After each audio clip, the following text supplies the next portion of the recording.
The countdown is on to Eagles football on Saturday this week. Big game, Cowboys. Or is it? That's one of the things we'll discuss over the next 2 hours here on Birds 365. Mac and Mac, McMullen and McDonald. And I am glad to report that John McMullen is still COVID-free. I didn't put the jinx on you yesterday, huh, buddy boy?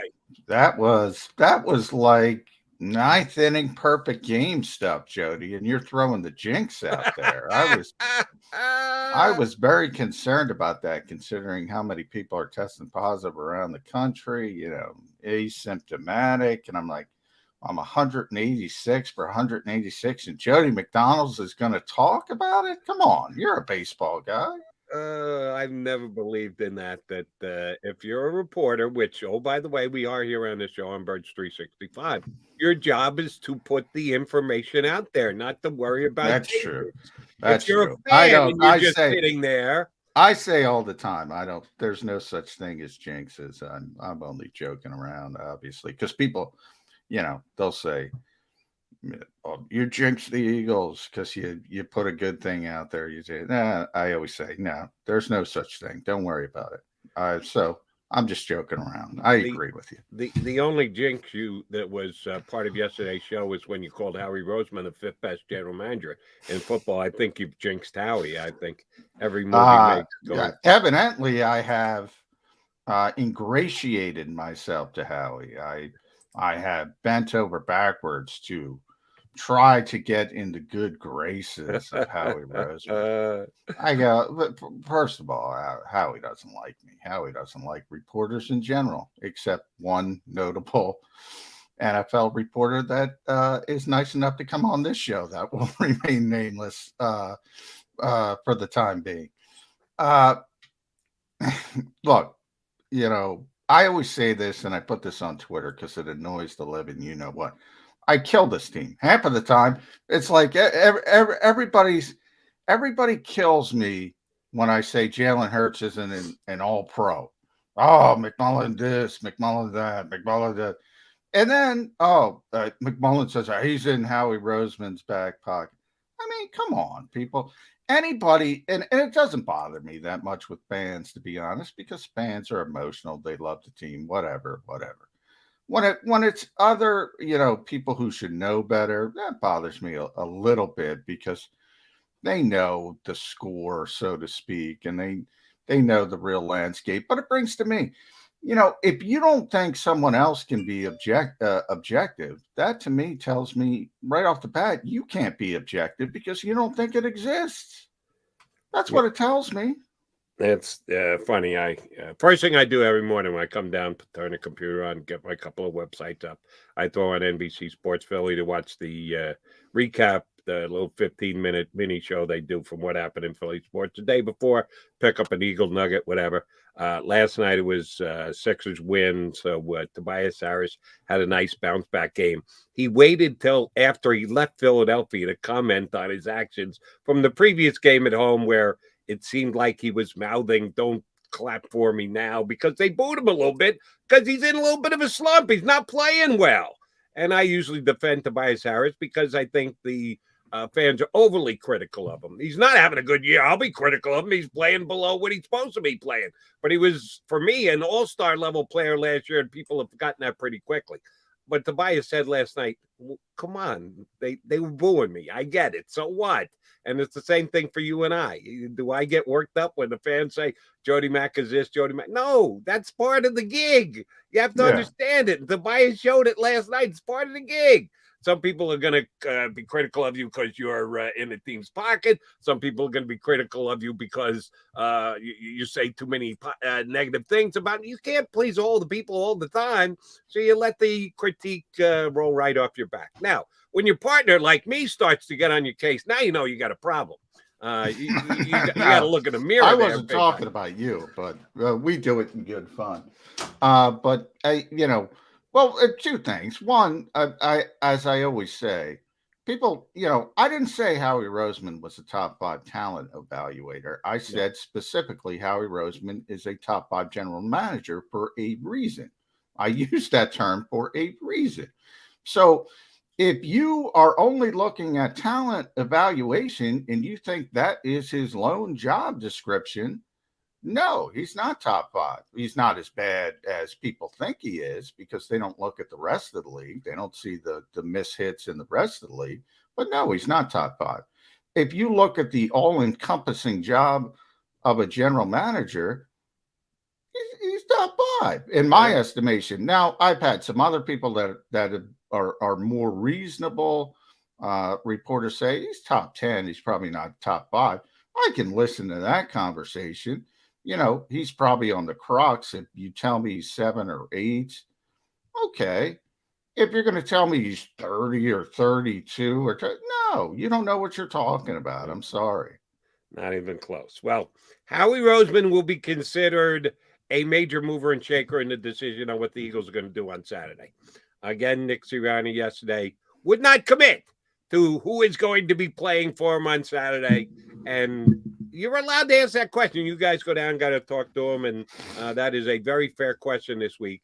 It's just one that the coach, to me, seems like he's not happy that the question is being asked as much as it is.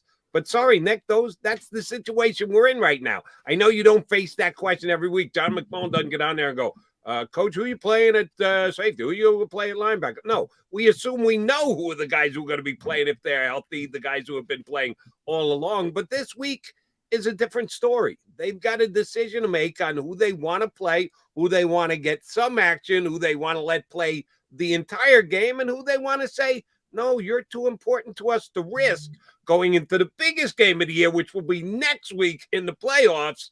It's a very fair question, and I'm not chastising Sirianni at all for holding out what is going to be the game plan. He probably isn't the same thing till right before the game.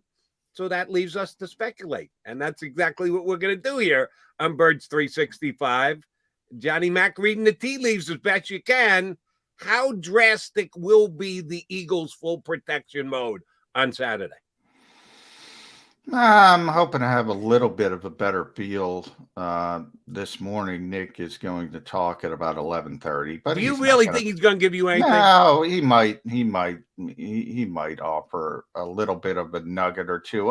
I'm on the same page as where I started. They're going to try to rest as many as key players as possible.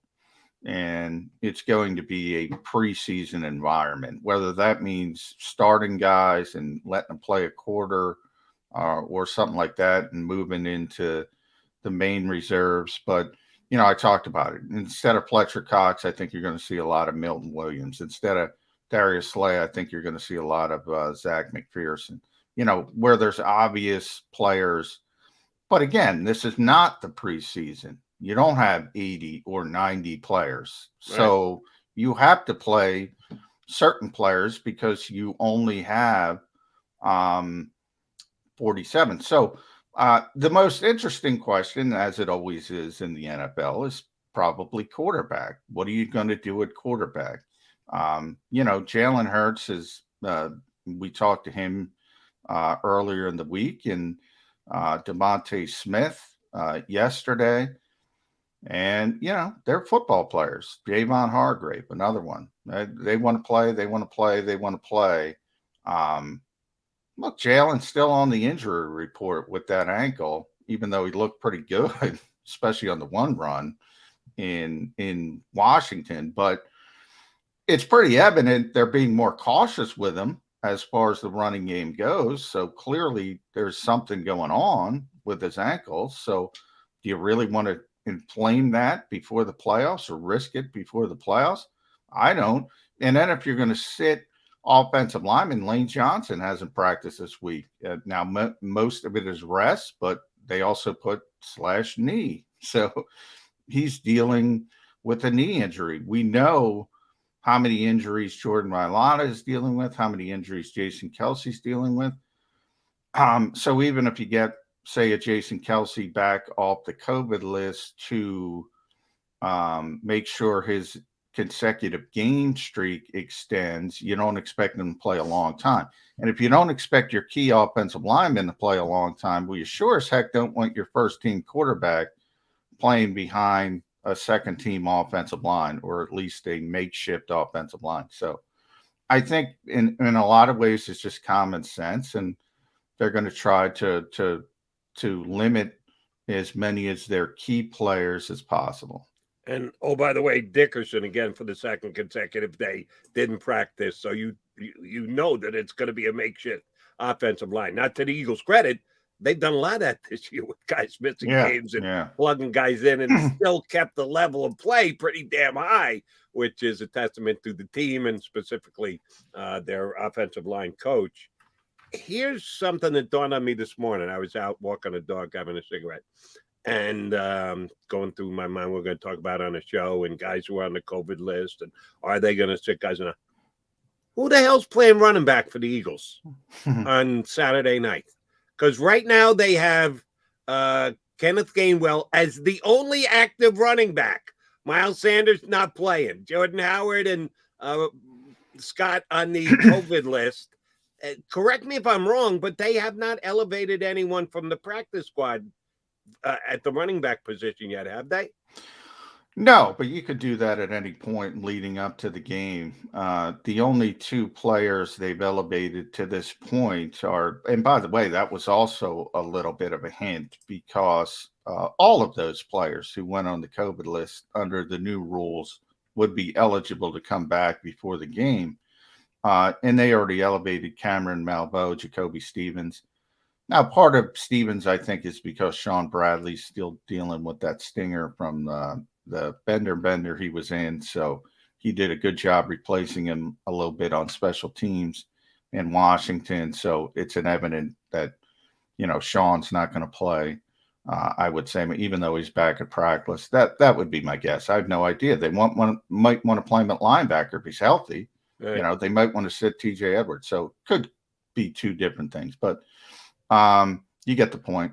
And then Cameron Malveaux was also elevated. So, they want an extra edge rusher. So that means Josh Sweat maybe is going to be in the category of, as Jonathan Gannon called him, one of our premier players. And he probably is in that category now. So, if you don't say take 10 guys off the COVID list, Jody, you can elevate 10 guys. So they have 8 more to do, and they still have Jason Huntley and Kerryon Johnson at the running back position on the practice squad. And if those guys aren't back, they just elevate those guys. Did you guys get any visual time on practice yesterday? Yeah, a little bit. Only day of the week, by the way. So yeah, they had. I tweeted a picture out if everyone wants to look at it. At JF McMullen, Jeff Stoutland specifically was right in front of us, working with the offensive line. They could barely practice with the number of players they had out there. Right. Wasn't a lot of guys. The reason I ask is, which of the practice squad running backs were out on the field actually participating in any plays that they had? Because unless Kenneth Gainwell's going to play every snap, and you're they all were. But practice squad guys practice every week. I mean, they're involved in practice every week. Right, but they had to be more involved yesterday with no Boston Scott, no Jordan Howard, no Miles Sanders. Those guys I know weren't practicing because 2 of them can't, and the other one isn't ready to practice. So somebody had to be doing more than they usually do. I guess is the way I'm trying to answer the question. Yeah, well, normally, when everybody's healthy and you go through running back reps, and Jamal Stevenson and Miles will go first, and Jordan now will go second, and Boston will go third, and Kenny will go fourth, and Jason Huntley will go fifth, and so forth and so on. Now it's down to Kenny Gainwell 1, Jason Huntley 2, Kerryon Johnson 3, because he just got here. That's how you do it. Yeah, it'll be interesting to see what the decision is by the time we get to Saturday. Well, one decision was taken out of the Cowboys' hands yesterday.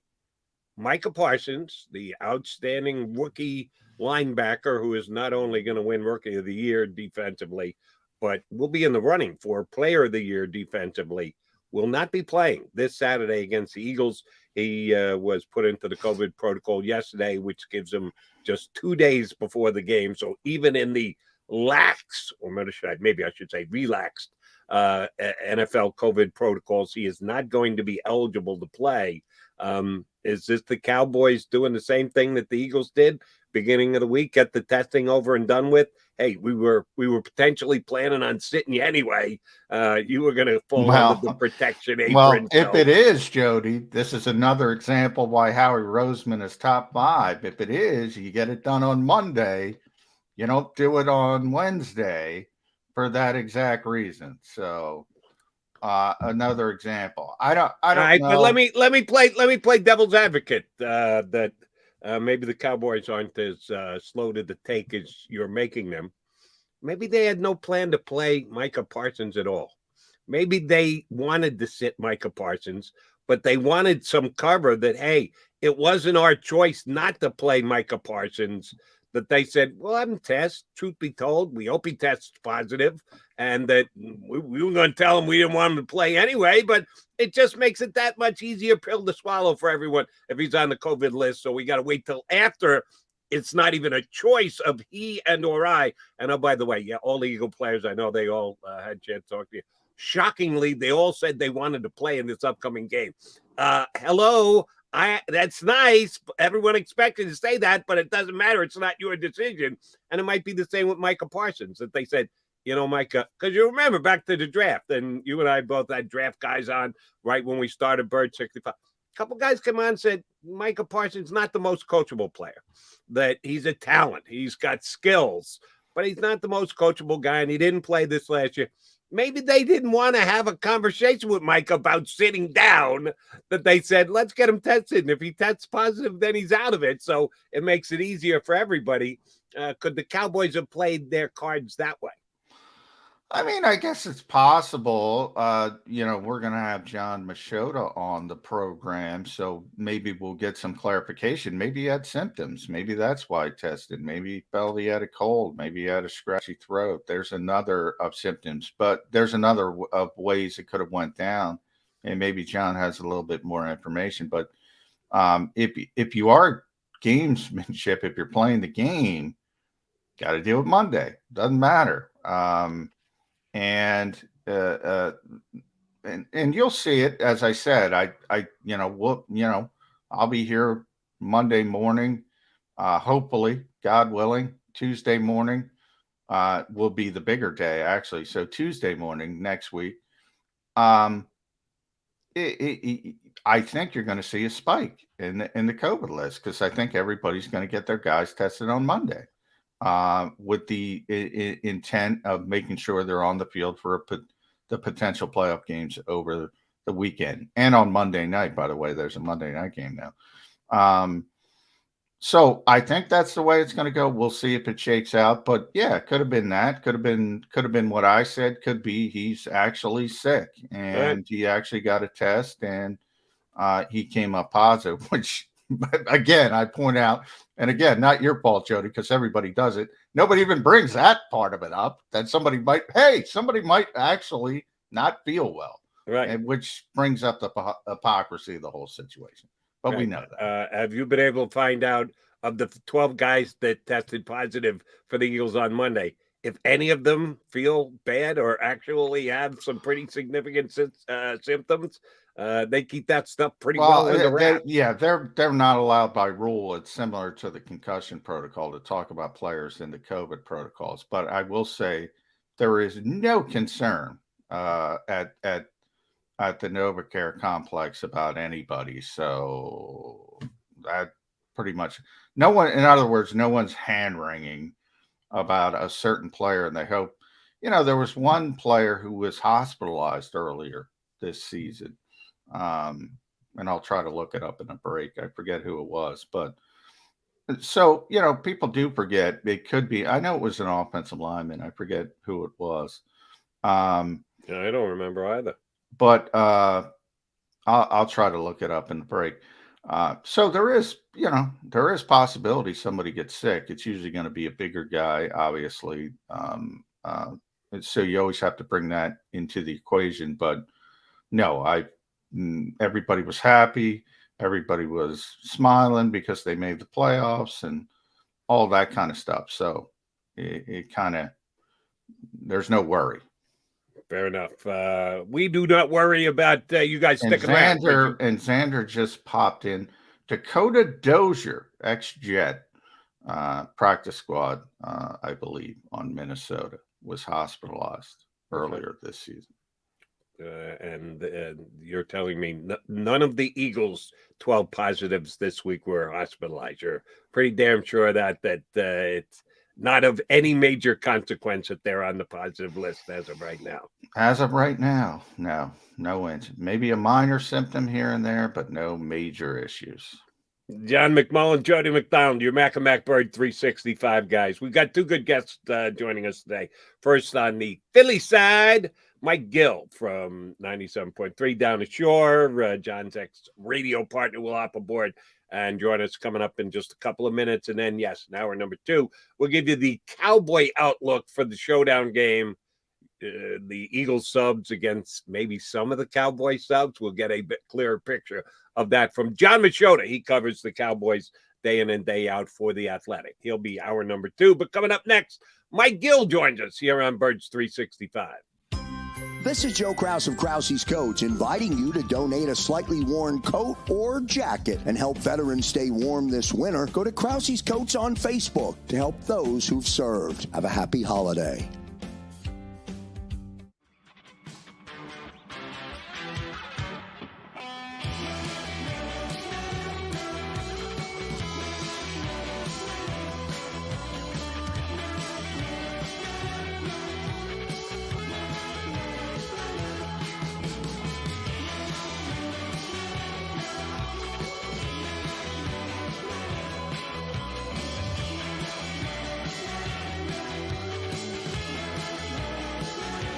At Stateside Vodka, every new customer gets the world's best rocks glass. Free. What's that? A rocks glass? You're telling me that bottle is cut in half? You could say that. Holy shit. And you're telling me I can get one of these glasses for free? That's right. One free rocks glass per customer with each first-time purchase of Stateside Vodka. So good, it just disappears. The city of Philadelphia sparkles during the Christmas holiday season with an array of colorful light displays and illuminated Christmas trees, donated or installed for free by the talented electricians of IBEW Local 98. To learn more about who we are, what we do, and career opportunities at IBEW Local 98, visit us at www.ibew98.org.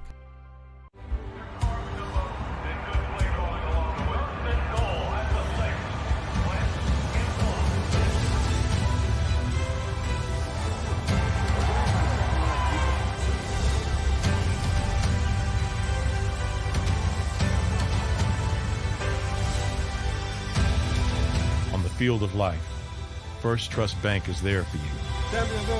1, 2, 3. Because Philadelphia dreams deserve a Philadelphia bank. As a hard-working American, you've never experienced how tough life can be until now. A catastrophic injury while working on the job. A personal injury from someone else's negligence.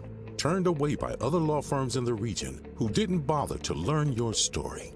It's time to meet the Fritz & Bianculli Law Firm and managing partner Brian Fritz. Badly injured? Call the Fritz & Bianculli Law Firm. Find out why they say, we got this. Go for the midnight dares. Go for the game. Go for the hits. Go for the fans. Go for the win. Go to Ocean Casino Resort. Book your trip at theoceanac.com.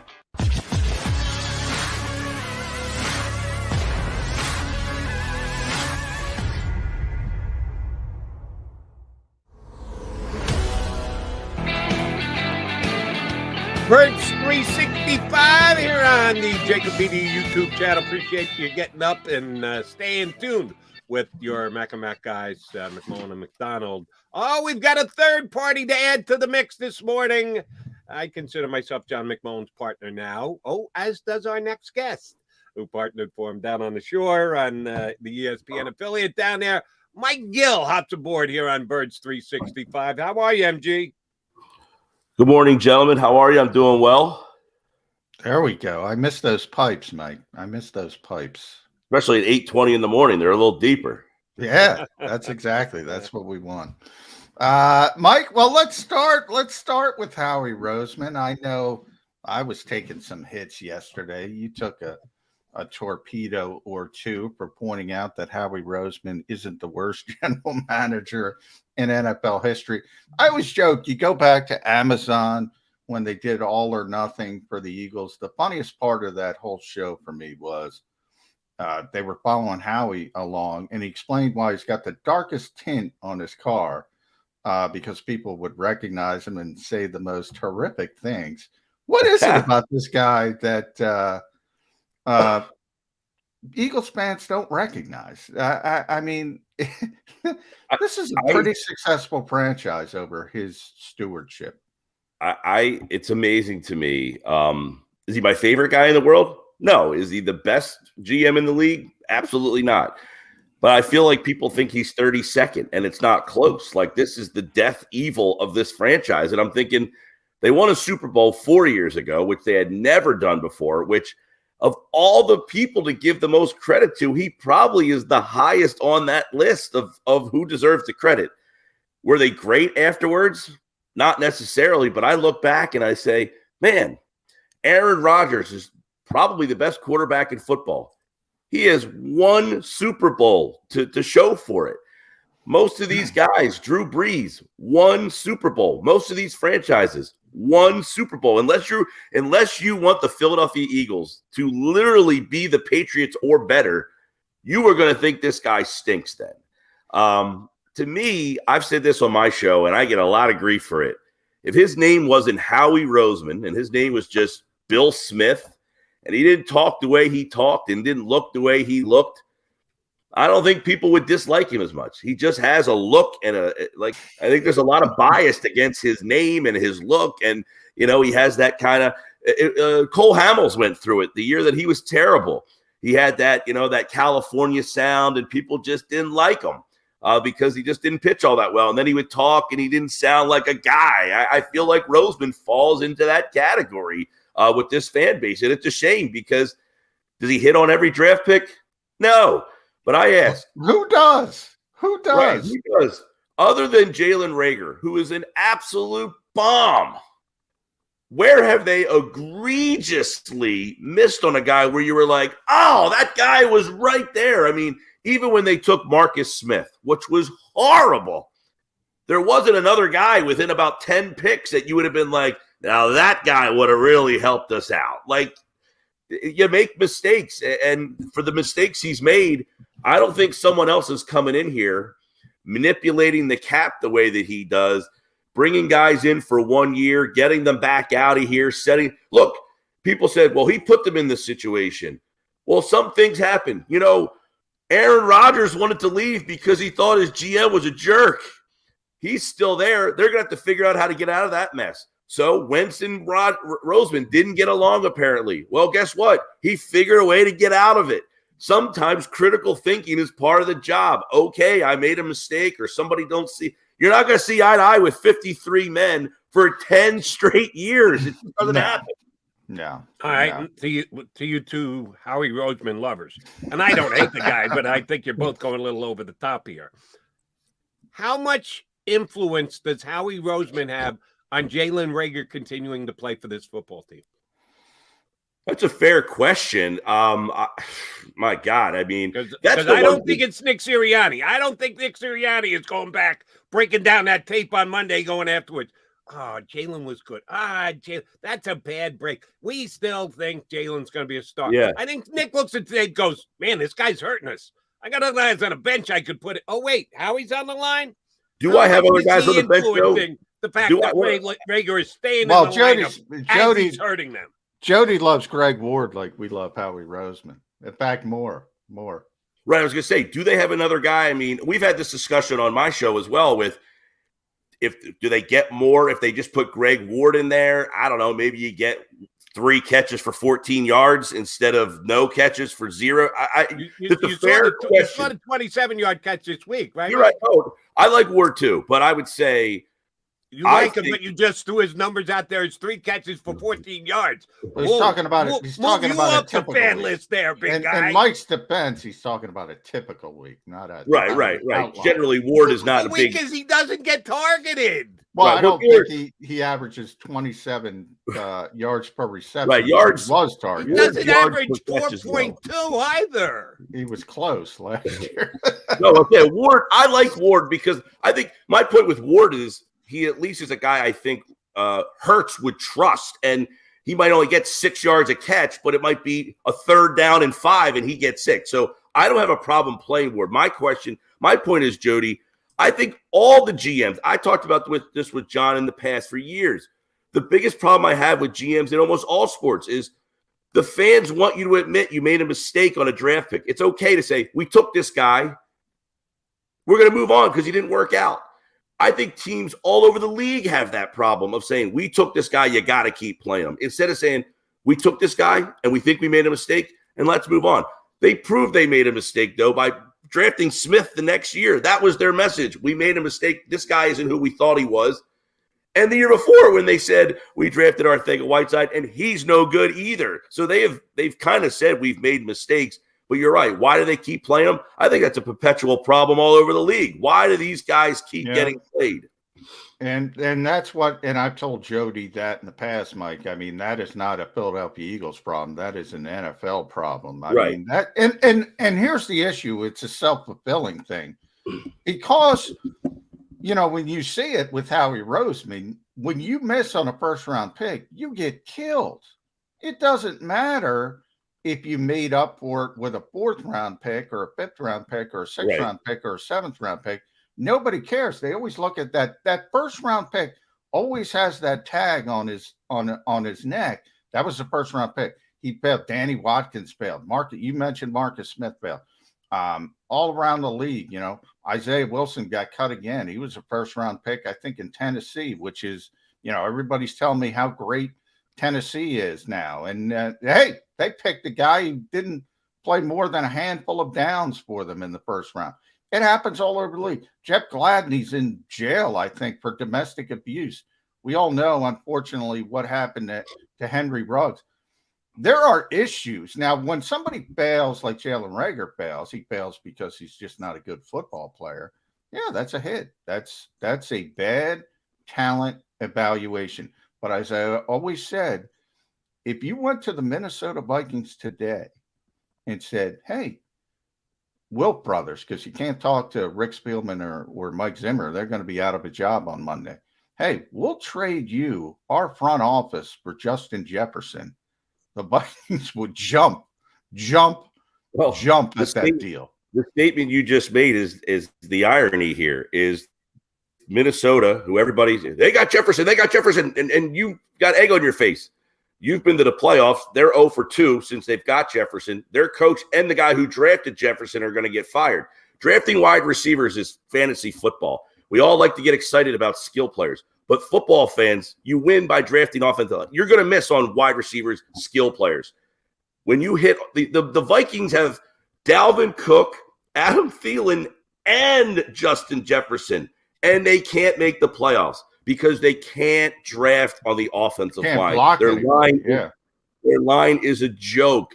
So drafting wide receivers is fun, but it's fantasy football. When you get one, look, if I told you, Jody, you could have a quarterback with 4,000 yards, 30 touchdowns, and 7 interceptions, and a quarterback rating of 100, you'd say, sure. And then I'd say, it's Kirk Cousins, and you'd say, I don't need that guy. So, like, they have an offense where they put up these big yards. I don't know that Justin Jefferson, I'm not knocking the guy. Is he putting up 1,500 yards in this offense? No, not at all. But again, here's the question that I would have for you guys as far as Jalen Reagor goes. Which is worse? Keeping him, continuing to put him out there, watching him drop footballs, actually hurting the team. Negative yards last week. Negative. Not 0. Negative yards last week. Or putting him on the bench within a year, moving on from him. Which does Howie Roseman get more critiqued for? Continuing to put him out there on the field, and yes, I think we all agree Howie is influencing the coaching staff to continue. I don't agree with that. I don't. You don't think so? You think Nick Sirianni is the one who's making the decision to put him out there every week? I think Nick Sirianni would bench Jalen Reagor yesterday if he thought somebody else gave him a better chance to win. I firmly believe that. Now, I'm not going to tell you that at the beginning of the season. One of the reasons Nick was brought here was to obviously be the head coach of this team, but he spent a lot of time with the receiving group, and that was his history in training camp, to the point where I pointed out, I said, why is this guy spending so much time with this receiving group? They really wanted him to work with this group, and they really wanted Jalen Reagor to succeed. But once you got into the nuts and bolts of the season, and Nick has done what he's wanted to do. Nobody went up to Nick Sirianni. We all know Jeffrey Lurie's mentality. He doesn't want this offense, believe me. He reassessed at 2-5 and said, that's going to be a problem. Yeah, we can't win games throwing the football. We got to scale this back and take advantage of our offensive line. I believe Nick Sirianni deserves a lot of credit for that. Jeffrey Lurie doesn't want that. Howie Roseman doesn't want that. But right now, that's what they're equipped to do. Nick Sirianni's trying to win football games. I truly believe that. And if he believed benching Jalen Reagor would help him win football games, he would bench Jalen Reagor. He scaled back his playing time. Not a whole hell of a lot. I think that just Jody speaks to that. I don't think he thinks he has anybody else. I mean, I agree. I like Ward. I've had the discussion on my show. Why not just play Ward? You're at least getting some production, a guy that like Hurts trust that he can throw the ball to Ward. Ward's going to catch it. He might not give you big plays, but it's one of those things. I think a lot of times these coaches get enamored with the fact that every once in a while, maybe it's once every 10 games, we can give him a jet sweep and he'll blast off the corner and hit for a 60-yarder, or we can hit a seam pass where nobody's paying attention to him and bang. I don't get it. I agree with you, Jody. I would probably give Ward more playing time in the offense just because this offense is so basic and safe. I don't want to say basic. It's just they run a lot. So when they pass, having a sure-handed guy to catch the ball is, to me, optimal. I mean, last week, it's a tough catch. I'm not knocking him for not catching the ball, but for God's sakes, Reagor, it hits off his forearms. Like, he's not even, like, athletic enough to get his hands in the right spot to catch the ball. Like, my girlfriend's son is 13 when he's falling down in the backyard to get his hands on the ball. Yeah, and this is I don't want to defend Jalen Reagor because he's played poorly, but I'm just trying to say the coaching staff thinks it's the best opportunity to win. Now, to your point, Jody, he topped out playing 86% of the snaps against Dallas the first game. He's been over 80 numerous times. The last 3 weeks, it's been 55, 51, 51. They've curtailed his playing time. They have said, this guy's not doing what we need him to do. So they have curtailed his playing time.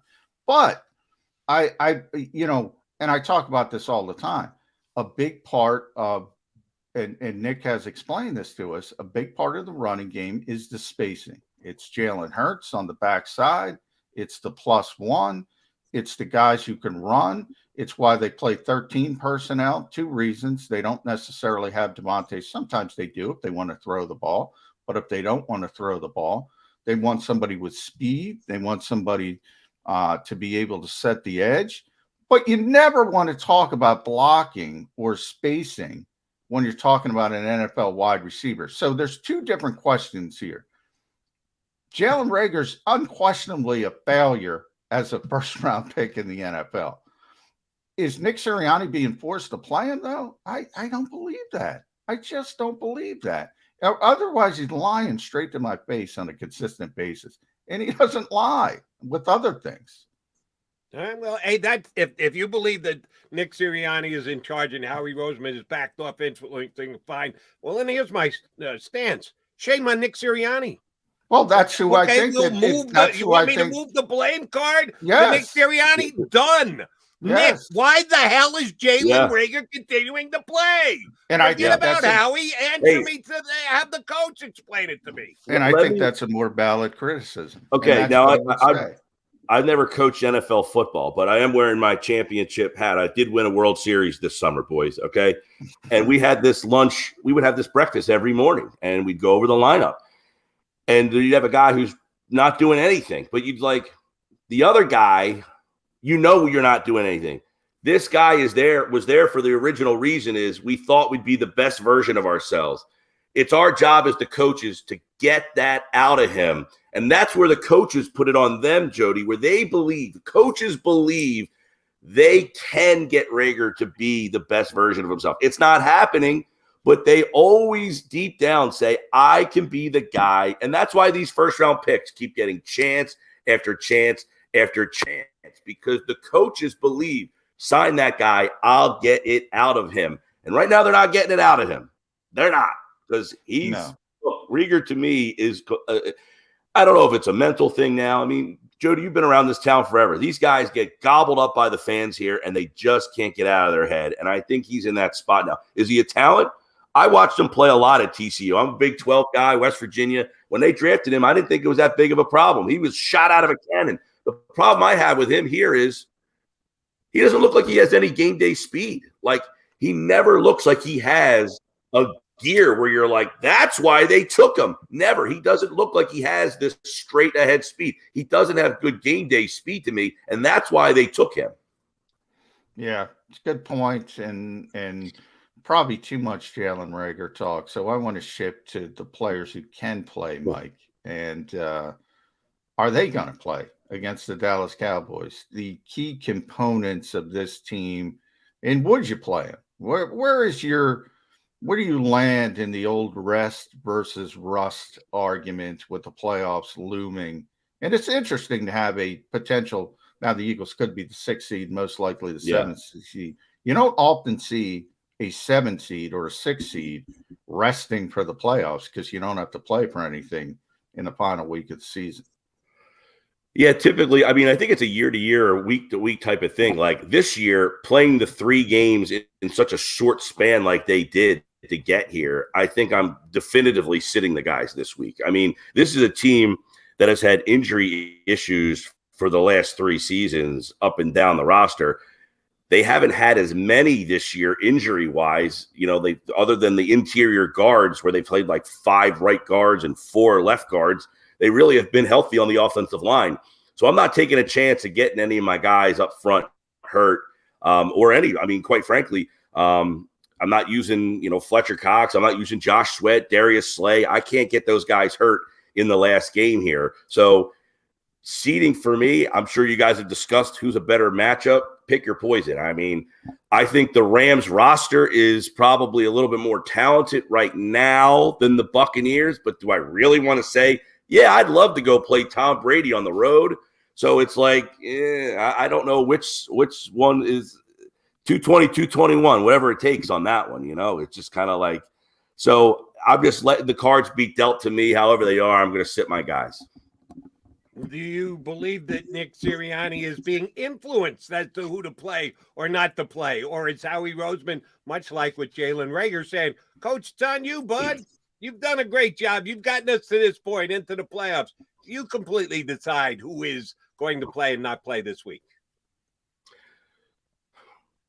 I don't know. Maybe that's an organizational type of decision. Does the organization get together and say, hey, we're going to play these guys or not? I don't know that quite frankly, I talked about this on my show a couple weeks ago, like 2 weeks ago. Now, I was a little early to the playoff party. I've been talking about them making the playoffs for quite some time now. People sending me the Jim Mora gifts. I get them almost every single morning. Like, are you kidding me? You're talking about the playoffs? Yeah. I said back in the preseason, this team would probably be a playoff team. That being said, where does Jeff Lurie look at his team and his organization right now and say, we're pretty darn good? Like, what does he think about that? You just said, John, they don't like this offense. They don't want this offense. What does he think about where his team is right now? So in other words, do they care if they're the 6th seed or the 7th seed? They're just in the party. I thought Jeff Mosher brought up an interesting point.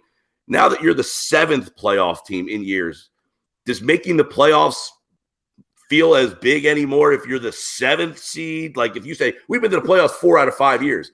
Well, yeah, you were the 7th seed 1 year. You won 9 games 3 times to get in. I mean, where does the organization stand? Like, do they want to say, no, we want to get to 10 wins. We want to say we won 10. So I think there might be a little bit of that conversation if the front office, Jody, is involved in the conversation. Or they might just say, look, we're not beating Dallas. We don't want to show anything to them. Let them just kind of steamroll us and have their fun. Yeah, I'm not. I mean, the 7th, because I've heard that as well. With the 7th seed, it's not as important as it's not as a bigger standard as it once was. You know, that's similar to the schedule argument to me. Well, the Eagles beat a lot of bad teams. They didn't beat good teams. It's not their fault. It's not their fault they changed the rules. Under the Jody, current rules, God, on that, playoffs. on that, I looked because I saw that last night. I said, nobody's beaten anybody. I mean, Dallas has 11 wins. They beat the same teams Philadelphia did, plus New England, who they beat back in October at the time. I looked at this yesterday. 22 of the 32 teams have 9 wins or less. So if you look at most teams' schedules, most teams aren't beating anybody. How many teams on your schedule have multiple or double-digit wins if 22 teams in the league only have 9 or fewer? So if you look at, I think the Tennessee Titans have 7 wins against playoff teams. So by that account, they would be the team that you'd be impressed by the most. Yeah, and nobody is, interestingly enough. And they look at Tennessee, and maybe they'll make a run towards the playoff. But I still think people look at Kansas City, default to that on the AFC side. But you're right. I mean, the definition of good teams in this league really is you beat the teams you're supposed to beat. And and keep in mind, New York and Washington could have taken advantage of a poor schedule. They weren't good enough to do it. Well, they don't have as good a GMs. That's it. You know, the NFC East is perfect because, you know, the context of the entire league, which is where we bring up the Howie Roseman discussion, you know, okay, you know, you start going down, you start flipping off teams. You can't get out of your own division. I would bet to my bottom dollar every Eagles fan would not rather have the front offices in Dallas, New York, and Washington, but I don't know why they can't see it.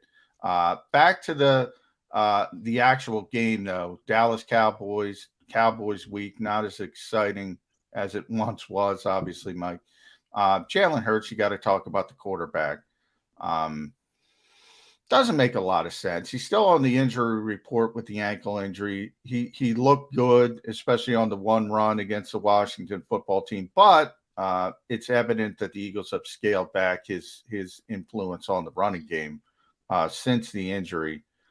Any need to put him out there? He's still a young quarterback. You know, he's still developing. He still needs as much playing time as possible. Right. What's your thought process there?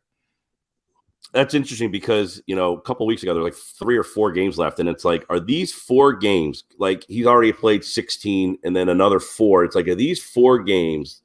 Because everyone's like, oh, these are big 4 games for him. Were those 4 games going to make or break their decision for what to do with him? You know, like you got, it's 20 games, the demarcation line. Is it 25? So how much does this game factor in? Have they already made a decision on him for next year? Is it a playoff game, how he performs there? So if you're just saying, we just want to get to the playoffs healthy, then you don't play him. He's your starting quarterback. But if you want to evaluate him more, which I don't know why you would with a bunch of backups if you're going that route, and if he's not 100%, like I wouldn't play Jalen Hurts in this game. I've made my decision. Unless I can make some sort of very fair trade in my direction, which I don't see happening. I mean, Deshaun Watson, that whole mess, I don't think that gets resolved.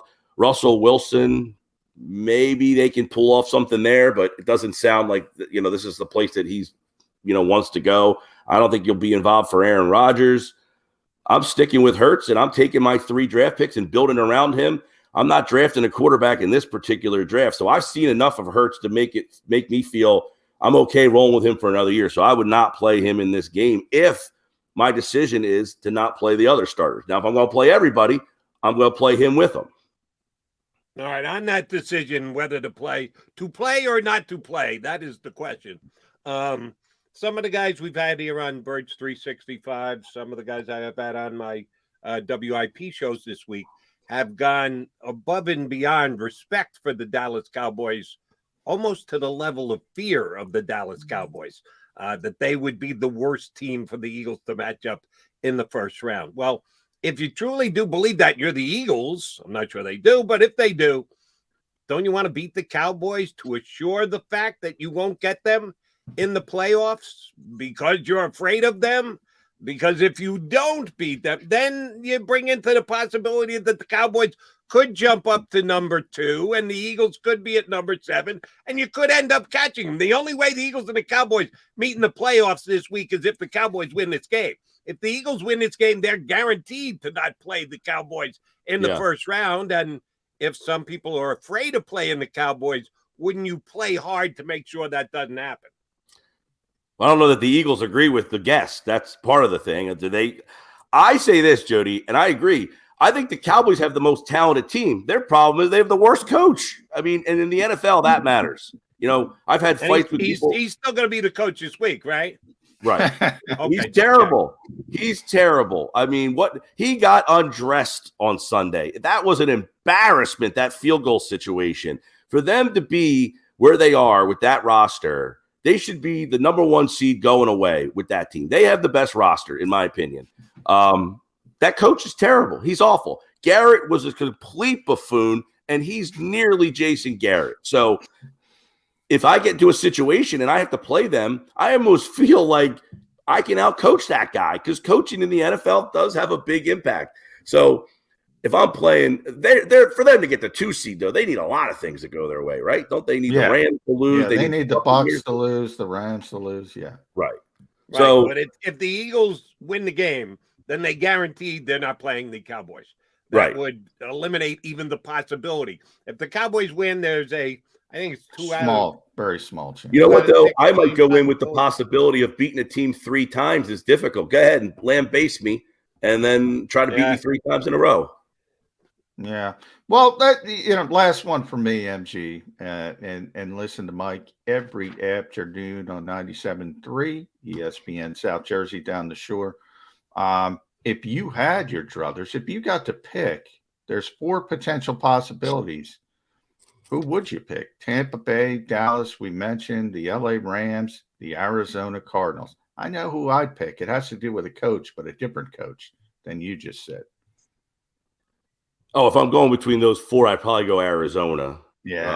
I've been talking about Arizona leaking oil for a while now, which is another reason why I thought the loss that Dallas had on Sunday was just so exasperating. I mean, that's a team that's banged up. They're down 3 offensive linemen. They're down Hopkins and Moore and Connor on offense. They got 3 guys out on defense. They lost 3 in a row. They're on the road, and they basically come in and bamboozle you. I mean, to me, though, I think Arizona's the team that I'd rather play. They're not a great home team either. So if I get a shot to play Arizona, that's the team I feel like I'd rather match up with. And as you mentioned, Kingsbury, who's not a great game manager either, completely outfoxed the other idiot on the other. I can't understand how McCarthy still gets it. I mean, that's one thing. Like when you watch a game as a fan, sometimes like there's certain things like you take pride in. Like I feel like I'd be a really good game manager, calling timeouts, working the clock. Like if I stood next to a coach and just told him when to take timeouts and do like I had that. I can't understand some of the things that guy does when I watch a Cowboy. I say, they'll never win with this guy. Never. That's why Aaron Rodgers has 1 Super Bowl, because of that idiot is his coach. I can't understand it, guys. Can't understand it. Gill, good job. We appreciate you coming on board. Thanks much. We will talk to you down the road. All right, guys. Take care. Thanks, Mike. Mike Gill from 97.3, the ESPN down the shore. All right, Mac guys coming back. We're still looking forward to the Eagles and the Cowboys, but even more so, the playoffs the week after. Stay with us here on Birds 365. Go for the midnight dares. Go for the game. Go for the hits. Go for the fans. Go for the win. Go to Ocean Casino Resort. Book your trip at theoceanac.com.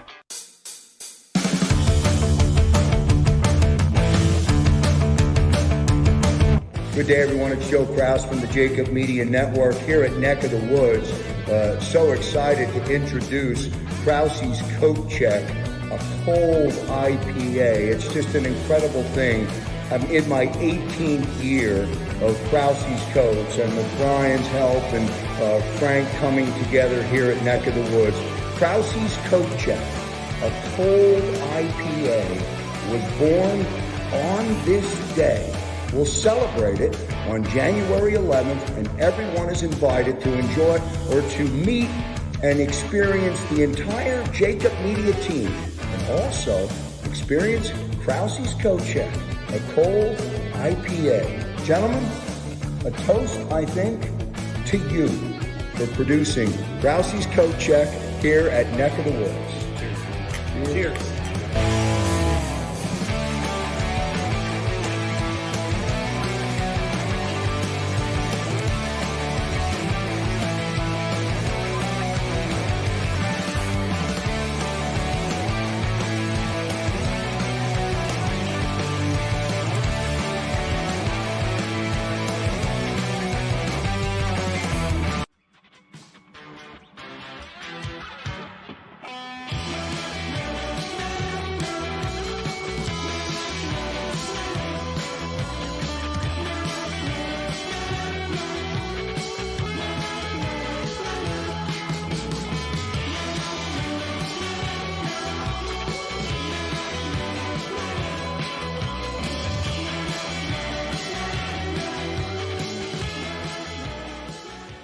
At Stateside Vodka, every new customer gets the world's best rocks glass, free. What's that? A rocks glass? You're telling me that bottle is cut in half? You could say that. Holy shit. And you're telling me I can get one of these glasses for free? That's right. One free rocks glass per customer with each first-time purchase of Stateside Vodka. So good, it just disappears.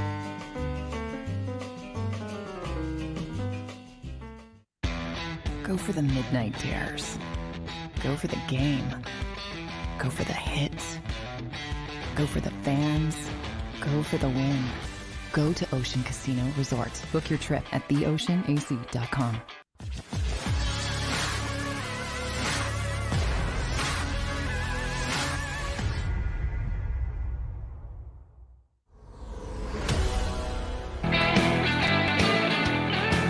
J-Mac here with you with J-Mac. We are the Mac and Mac guys on Birds 365. Got John Machota scheduled to join us next hour, give us a Cowboy perspective. He covers the boys day in and day out for The Athletic. Our buddy Mike Gill, thank him for coming on, but he did say something that I've heard way too many times, and it's just factually incorrect. He said it's, in talking about if the Eagles and the Cowboys were to play again in the playoffs, Cowboys win, it's tough to beat a team 3 times in 1 year. I don't agree with that. If you're better. and you can always have an opinion, and then you solidify it by looking at the actual facts. And since they went to since I think the two leagues merged, the AFL and the NFL, there have been 19 times in a season where a team has matched up for a third time. It's got to be a team within your division. Otherwise, you wouldn't play them 2 times during the regular season. So it kind of limits the possibilities. So it's happened 19 times over the year. The team that won the first 2 meetings has won the third meeting 12 out of the 19 times. Yeah, and generally. So where do you come up with it's hard to beat a team 3 times? No, actually, the percentages increase on what is the usual 50-50 split anytime. Well, he gets it from it because it's a cliche in the league. When teams talk about division rivals, coaches always say it's tough to beat a team 3 times. So it kind of permeates in your brain. Now, typically, if you have evenly matched division foes, it's, you're probably going to split the first 2 to begin with and not get there. If you're a good team, look, Green Bay is who I use the example with. People forget how bad Green Bay was in between Bart Starr and Brett Favre for the vast majority of a 2-decade period. they even played some home games at Milwaukee County Stadium for years. People talk about, because people didn't want to see them. That's how bad they were. They didn't want to go to Lambeau Field. And, the legendary home field advantage, which you will see in these playoffs, which, by the way, is real because nobody wants to go to Green Bay in the winter. It can be awful. And you kind of saw that on Sunday night as well. I think it was 4 or 5 degrees, whatever it was. Nobody wants to go there. But if you don't have a good football team, it doesn't matter. In a more local perspective, look, when the Eagles were good, really good, Lincoln Financial Field was a really tough place to come into and play. It's not necessarily the case when they're not as good. And the same thing happens throughout the league. If you're a good football team, line them up a third time and you're much better. You're going to whip them again. I agree with your sentiment there. But, that is a cliche in the NFL. It's tough to beat a team 3 times. And that's where people get that, and it's understandable. And most times cliches are accurate. That they are cliches because they're based in reality. This is one that's based in a falsehood. It just isn't accurate. We have a good enough sample of results to say, yeah, no, that's not true. Whoever said that first and whoever continued to perpetuate it is just flat out wrong when the numbers are 12 out of 19 times the team that's won the first 2 games wins the third game. All right, J-Mac, I got a couple questions for you on the young guys because we know the main reason why the Eagles would not play some of their starters is to protect them, to make sure that they are 100% healthy, don't have an injury in the final almost meaningless regular season game before the biggest game of the year, which is the first playoff game. So you're going to get to see some guys who haven't been playing all that much over the last couple weeks, the entire year. Varies with the individuals I'll bring up. How much playing time is your guy Andre Dillard going to get this Saturday against the Cowboys? I think quite a bit. I mean, if my assumption comes true and the Eagles are trying to rest their significant players, again, even if you want to start Jordan Mailata, you pull him early, first quarter, and you go to Andre Dillard. That's a natural progression at left tackle. You mentioned Landon Dickerson, his issues. Well, you have Suo Opeta that you can rely on. We'll see about Jason Kelsey if he can get off the COVID list. If he can't, or you have Brett Toth, you have Nate Herbig who's on COVID. We'll see if he gets off.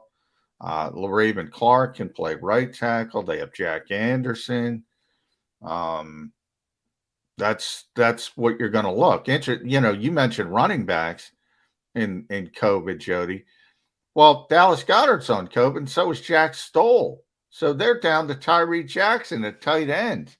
So, we're finally going to get to see Tyree Jackson when Howie Roseman talked about him and all of that kind of when they traded Zach Ertz and he brought up Tyree Jackson out of nowhere. The Eagles really haven't used him because they don't throw the football that much, and Dallas Goedert plays so much. And when they do, they throw it to him.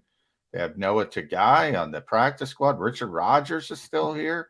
Yeah, it's going to be a cool little preseason environment on national TV in a big time TV frame. And I'd like to see Tyree Jackson. I've been waiting to see Tyree Jackson. He did. What game was it that he dropped the ball? He had one thrown to him. Yeah. Was it one of the Giant games or was it one of the Washington games? I don't remember. They played both of those teams so often in the last 6 weeks. Yeah. They all seem like the same game to me. Shame on me for not being able to pinpoint exactly what it was. But, yeah, I'm waiting to see the guy play because 2 reasons. Number one, guys like yourself and other guys we had on during the preseason sung his praises on how good he looked in camp way back when. Yes, we did start Birds 365 when the Eagles were in camp. And also, yes, Howie Roseman, we traded Zach Ertz, specifically mentioned Tyree Jackson. Yeah, I'd like to get a look at the guy this week, and I think that's a foregone conclusion. But if they can get Stoll off the COVID list, he's going to come back and play, isn't he? Oh yeah. He's a guy you would want to play. And there's a lot of guys on defense: Teron Jackson, Milton Williams, Marlon Tuipulotu, Cameron Malveaux, who I mentioned. You got Patrick Johnson you want to look at, Jacoby Stevens, they already elevated, Zach McPherson, as I mentioned. You got all those corners that we never see: Tate Gowan, Kerry Vincent, our buddy Mac McCain, who doesn't know he's our buddy, but he's our buddy, Josiah Scott. They got 100 corners we've never seen. So they got a lot of guys they could play on defense. So it all comes down to what, Nick Sirianni believes. He mentioned 7 times, Jody, he's been in a play-in game as an assistant somewhere in his career. He said 6 or 7, I think it was. Only one time was he with a team that clinched early, and it was, I think, the 2010, I think I'm right on the year, the 2010 Chiefs, when Todd Haley was the head coach. And he said they played their guys. They didn't have to.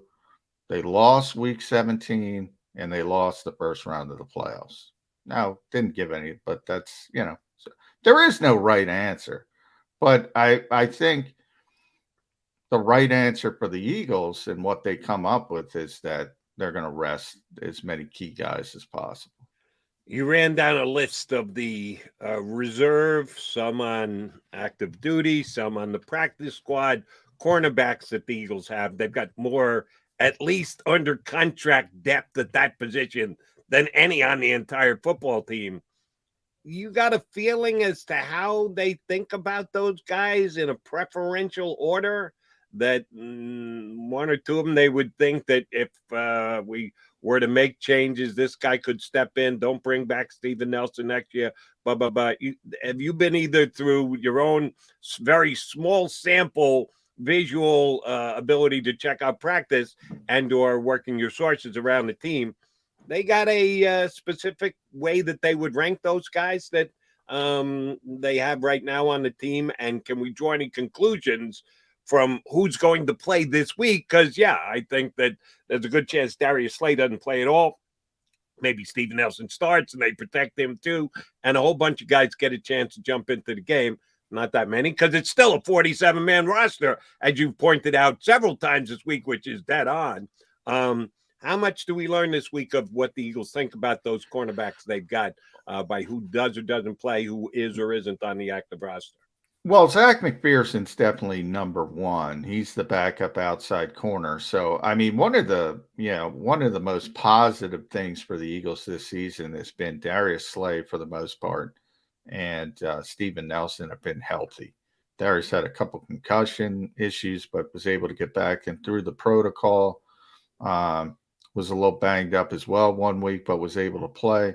So they haven't had to, because I think it could have gotten bad if those guys weren't out there, because despite the numbers of the depth you just mentioned, I don't think they have a lot of confidence in any of those guys that they're ready to play right now. So, but in the small sample, when Slay had to leave early, one game it was Zach McPherson, and he remains the number one outside corner backup. And then Josiah Scott sort of backs up Avonte Maddox in the slot. He's more of a natural slot corner.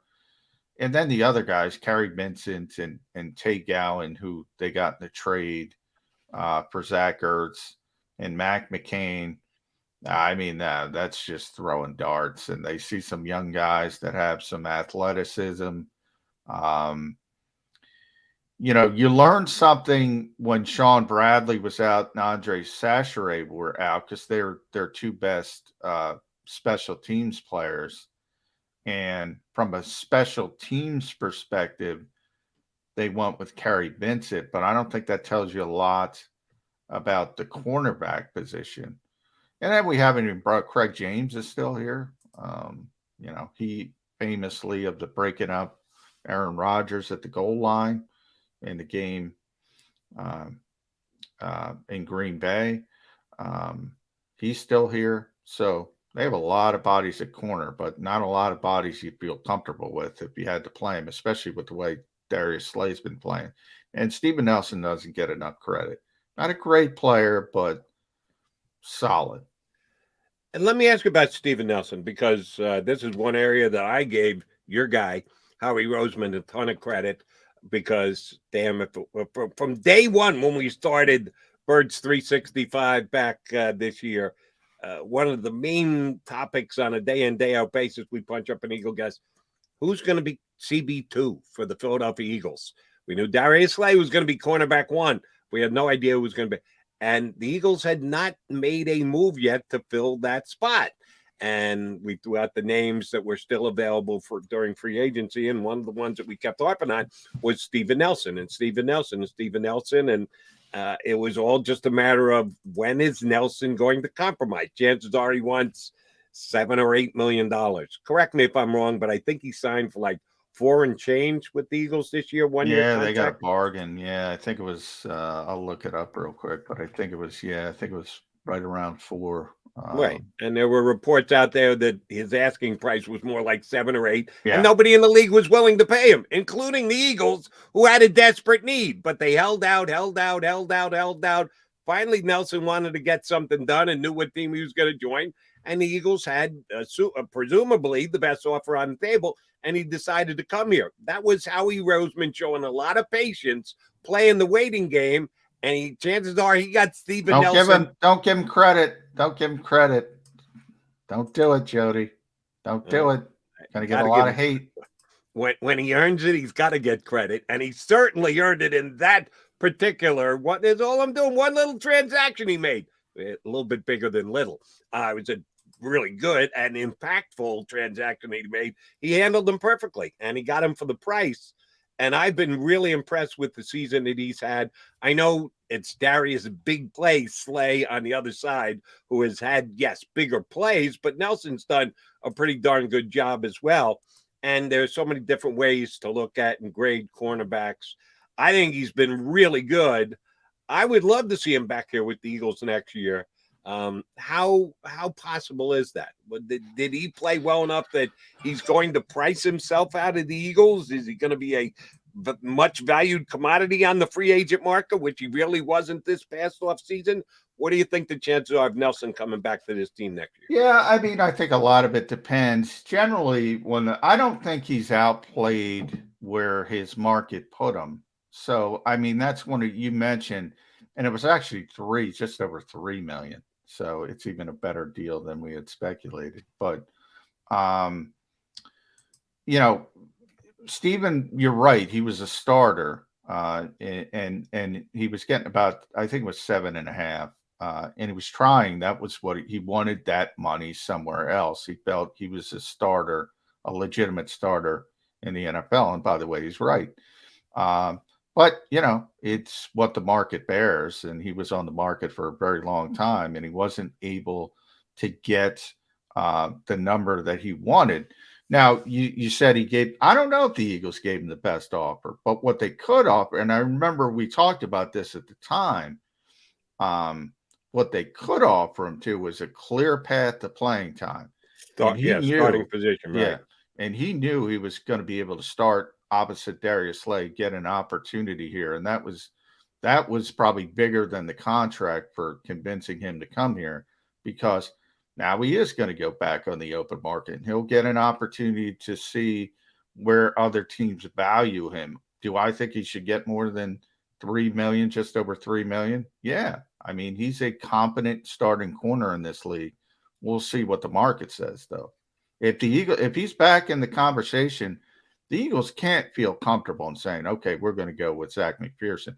Now, they have 3 first-round picks. They might go out and get a corner in the first round of the draft, and that changes everything. But so there's a lot of things that have to sort of unfold. And this is a question that I almost feel bad asking you because I haven't contemplated it, but it just came to mind as we're talking about Steven Nelson here. Of the players who are scheduled to be free agents, and again, I know I'm risking here because I'm going to give some credit to Howie Roseman. He's already locked up a couple of guys who had potential free agency coming up this offseason. And I think he's done so quite nicely with at least market value deals, if not team-friendly deals. But there are a couple guys left that are going to be free agents at the end of this year. Of the ones that the Eagles want back, who do you have the most fear that they're going to lose? Oh boy, they don't have a lot of they really, and there's another reason why, as you mentioned, Howie's top 5. They locked up the guys they wanted early at cost-effective rates, but ignore that stuff by all means. I'm not talking to you, Jody, but talking to other people. I think, and I'm just trying to pull it up as we talk, 14 free agents. Obviously, number one, potential free agents, number one is Jason Kelsey. That has to do with him deciding if he wants to play. Nothing more, nothing less. He's not going to play anywhere else. The Eagles will certainly like him back. Does he want to play? But I don't know. And that to me is a totally different conversation, but he would obviously be the one they most want back. The other guys, there is nobody you're going to wring your hands about losing, literally. Rodney McLeod is a veteran, very well-liked player, but they want to get better. They want to get better with Anthony Harris as well on the back end. We talk about Derek Barnett. It's going to be interesting to see where he is on the open market, what kind of money he gets. We talked about Steve Nelson. Then you're into the Ryan Kerrigans, the Son Ridgeways. Doesn't matter. Boston Scott, Alex Singleton, some of the younger players. This team is set up as far as free agency goes, which is there are a couple names there that intrigue me. Boston Scott being one of them. Singleton. I like Boston Scott, but we're talking about a third team running back at the end of the day. It's nice to have, but I mean, you're not gonna lose sleep. That's part of what has given Howie Roseman the John McMullen high value status. He's good with those fringe guys. Those players that aren't starters, but step in and contribute, and Boston Scott is one of them. He is, and but again, I'm also going to be realistic about it. And if by some strange estimation somebody comes in with a massive contract for Boston Scott, I don't think you're going to lose sleep over it. But two things: it's not going to happen, and if the Eagles want him back, they'll get him back. That's something we will see during the offseason. First thing first, they got to play the Cowboys on Saturday. And joining us next to give us a Cowboy insight is a guy who covers them day in and day out for The Athletic. John Machota is going to join us here on Birds 365. This is Joe Krause of Krause's Coats, inviting you to donate a slightly worn coat or jacket and help veterans stay warm this winter. Go to Krause's Coats on Facebook to help those who've served. Have a happy holiday.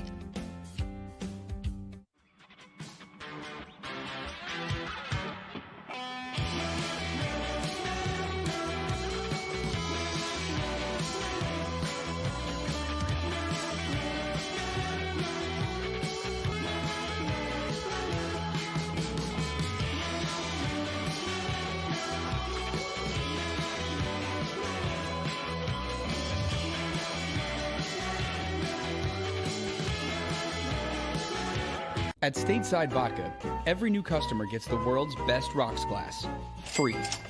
What's that? A rocks glass? You're telling me that bottle is cut in half? You could say that. Holy shit. And you're telling me I can get one of these glasses for free? That's right. One free rocks glass per customer with each first-time purchase of Stateside Vodka.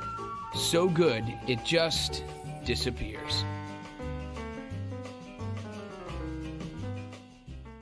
The city of Philadelphia sparkles during the Christmas holiday season with an array of colorful light displays and illuminated Christmas trees, donated or installed for free by the talented electricians of IBEW Local 98.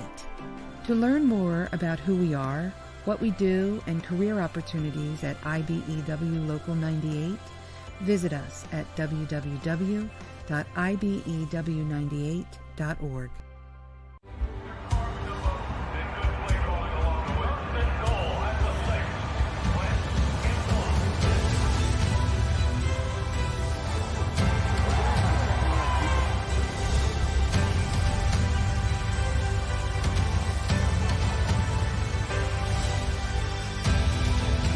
Field of life, First Trust Bank is there for you. Because Philadelphia dreams deserve a Philadelphia bank. As a hardworking American, you've never experienced how tough life can be until now. A catastrophic injury while working on the job. A personal injury from someone else's negligence. Turned away by other law firms in the region who didn't bother to learn your story. It's time to meet the Fritz & Bianculli Law Firm and managing partner Brian Fritz. Badly injured? Call the Fritz & Bianculli Law Firm. Find out why they say, "We got this." Go for the midnight dares. Go for the game. Go for the hits. Go for the fans. Go for the win. Go to Ocean Casino Resort. Book your trip at theoceanac.com.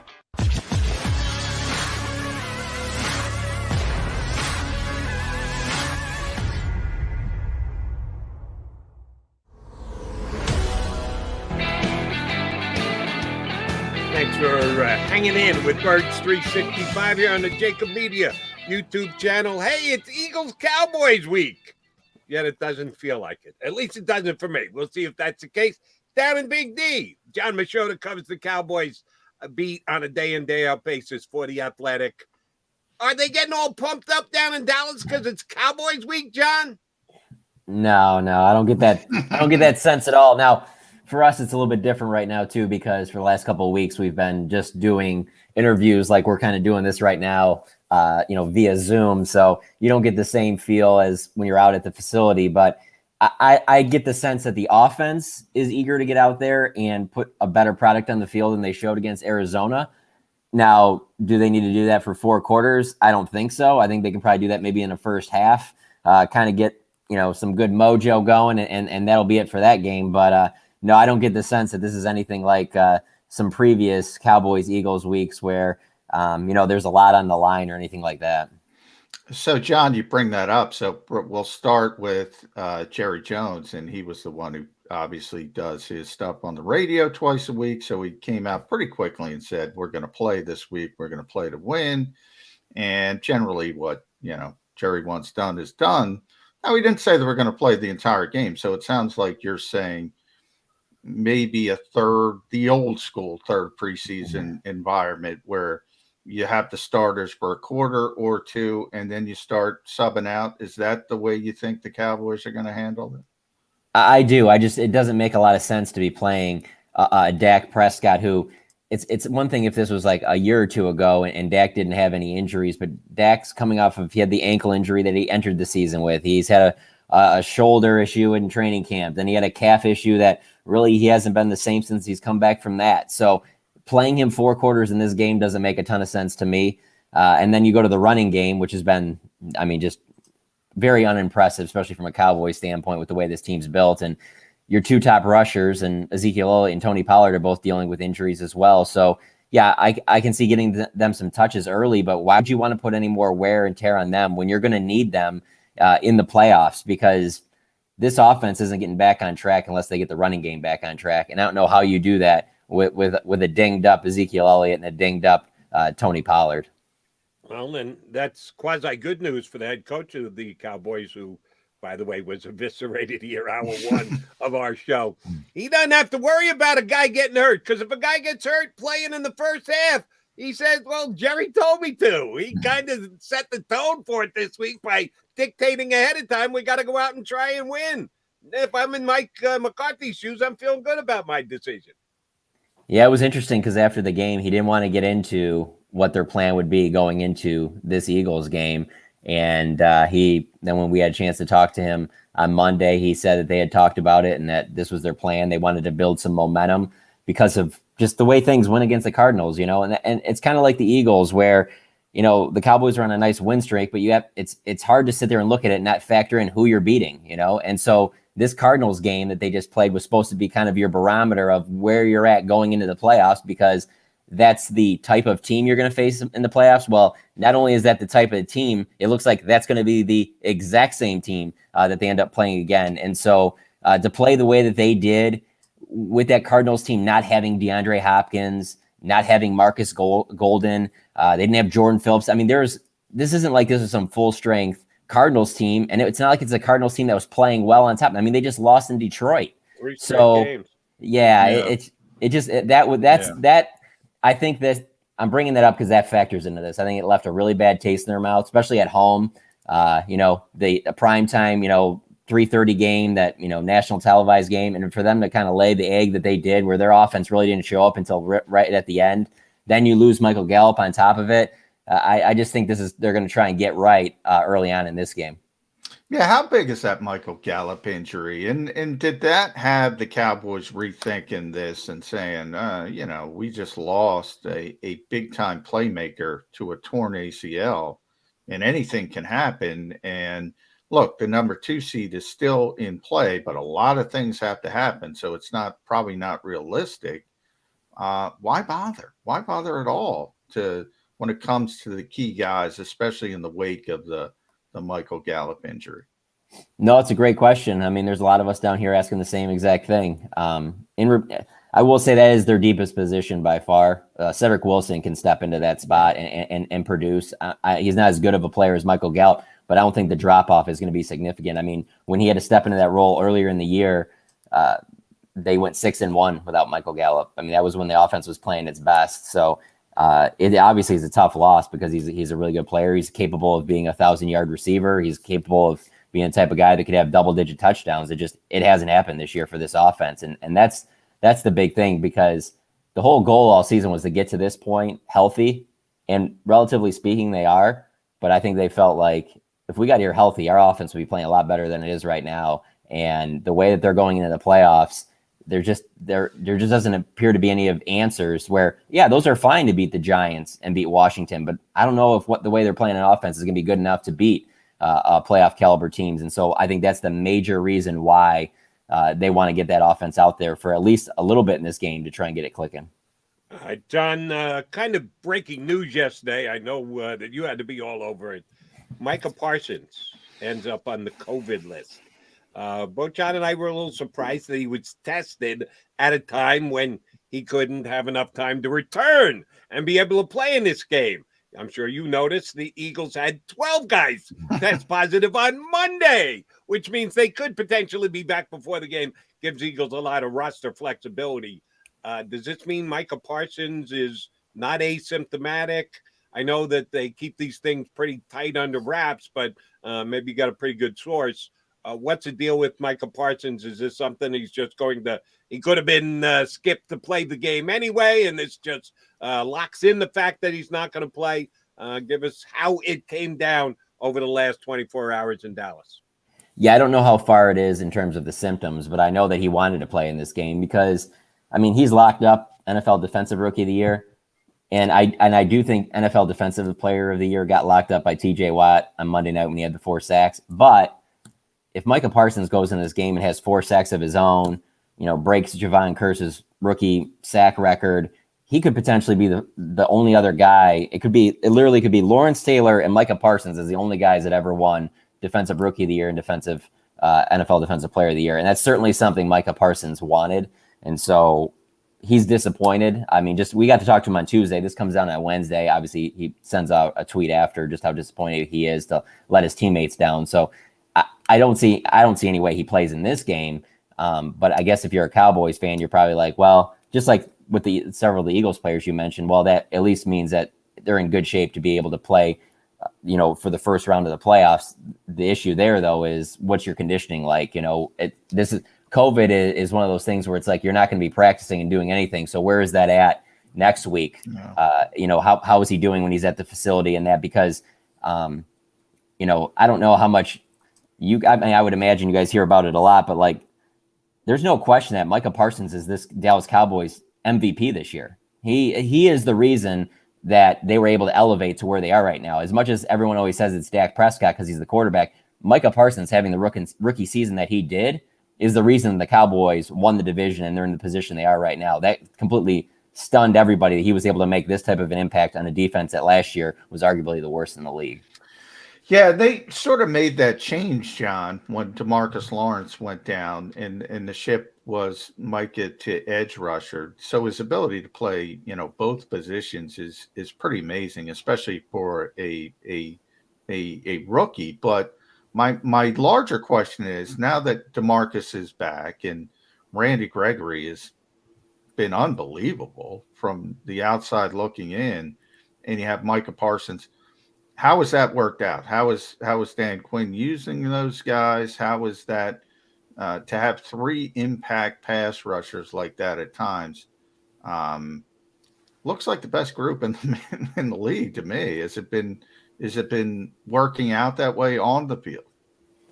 It's been great against the bad teams. It's been great against Taylor Heineke and Mike Glennon and similar Taysom, to here. Yeah, and Taysom Hill. But when Kyler Murray was out there wheeling and dealing, it didn't look that great. And that was kind of a surprise because here's the thing, so with Randy Gregory back and DeMarcus Lawrence back, you can still rush Mike off the edge. What they just do on your 3rd and long situations, they move DeMarcus Lawrence inside. And you can also, Micah's rushed a lot over center. And so he's kind of their, chess piece to just move all over the place in 3rd and long situations, passing situations where they want him going downhill because he has excellent pass rushing ability that I think if everyone felt the same way about him, I don't think he makes it out of the top 5 or 6 picks, let alone make it to him to 12. So that's the part that's really elevated their game, because if he was just going to be a middle linebacker, not to take anything away from good middle linebackers. I mean, if you can get Bobby Wagner at 12, you'll do it. But the Cowboys wouldn't have taken just a linebacker at 12. They needed the pass rush. And they would even admit that they didn't think it was going to be at the level that it is right now. The issue is that, Kyler Murray was able to, a mobile quarterback like that was kind of able to neutralize it a little bit. So it's interesting that could be their first round opponent, because this edge rushing crew, I think, matches up perfectly against Tom Brady, Matthew Stafford, and maybe even Aaron Rodgers better than it does against Kyler Murray. All right, John, I need your take on a guy we haven't mentioned yet, who some people may mention as the Cowboys MVP, but there are stats to belie that. And that's Stephen, your cornerback, who leads the National Football League in interceptions, and a pretty high number that hasn't been put up in this league in a good couple of years. But, oh, by the way, the only cornerback in the National Football League who's given up 1,000 yards in one-on-one coverage this year.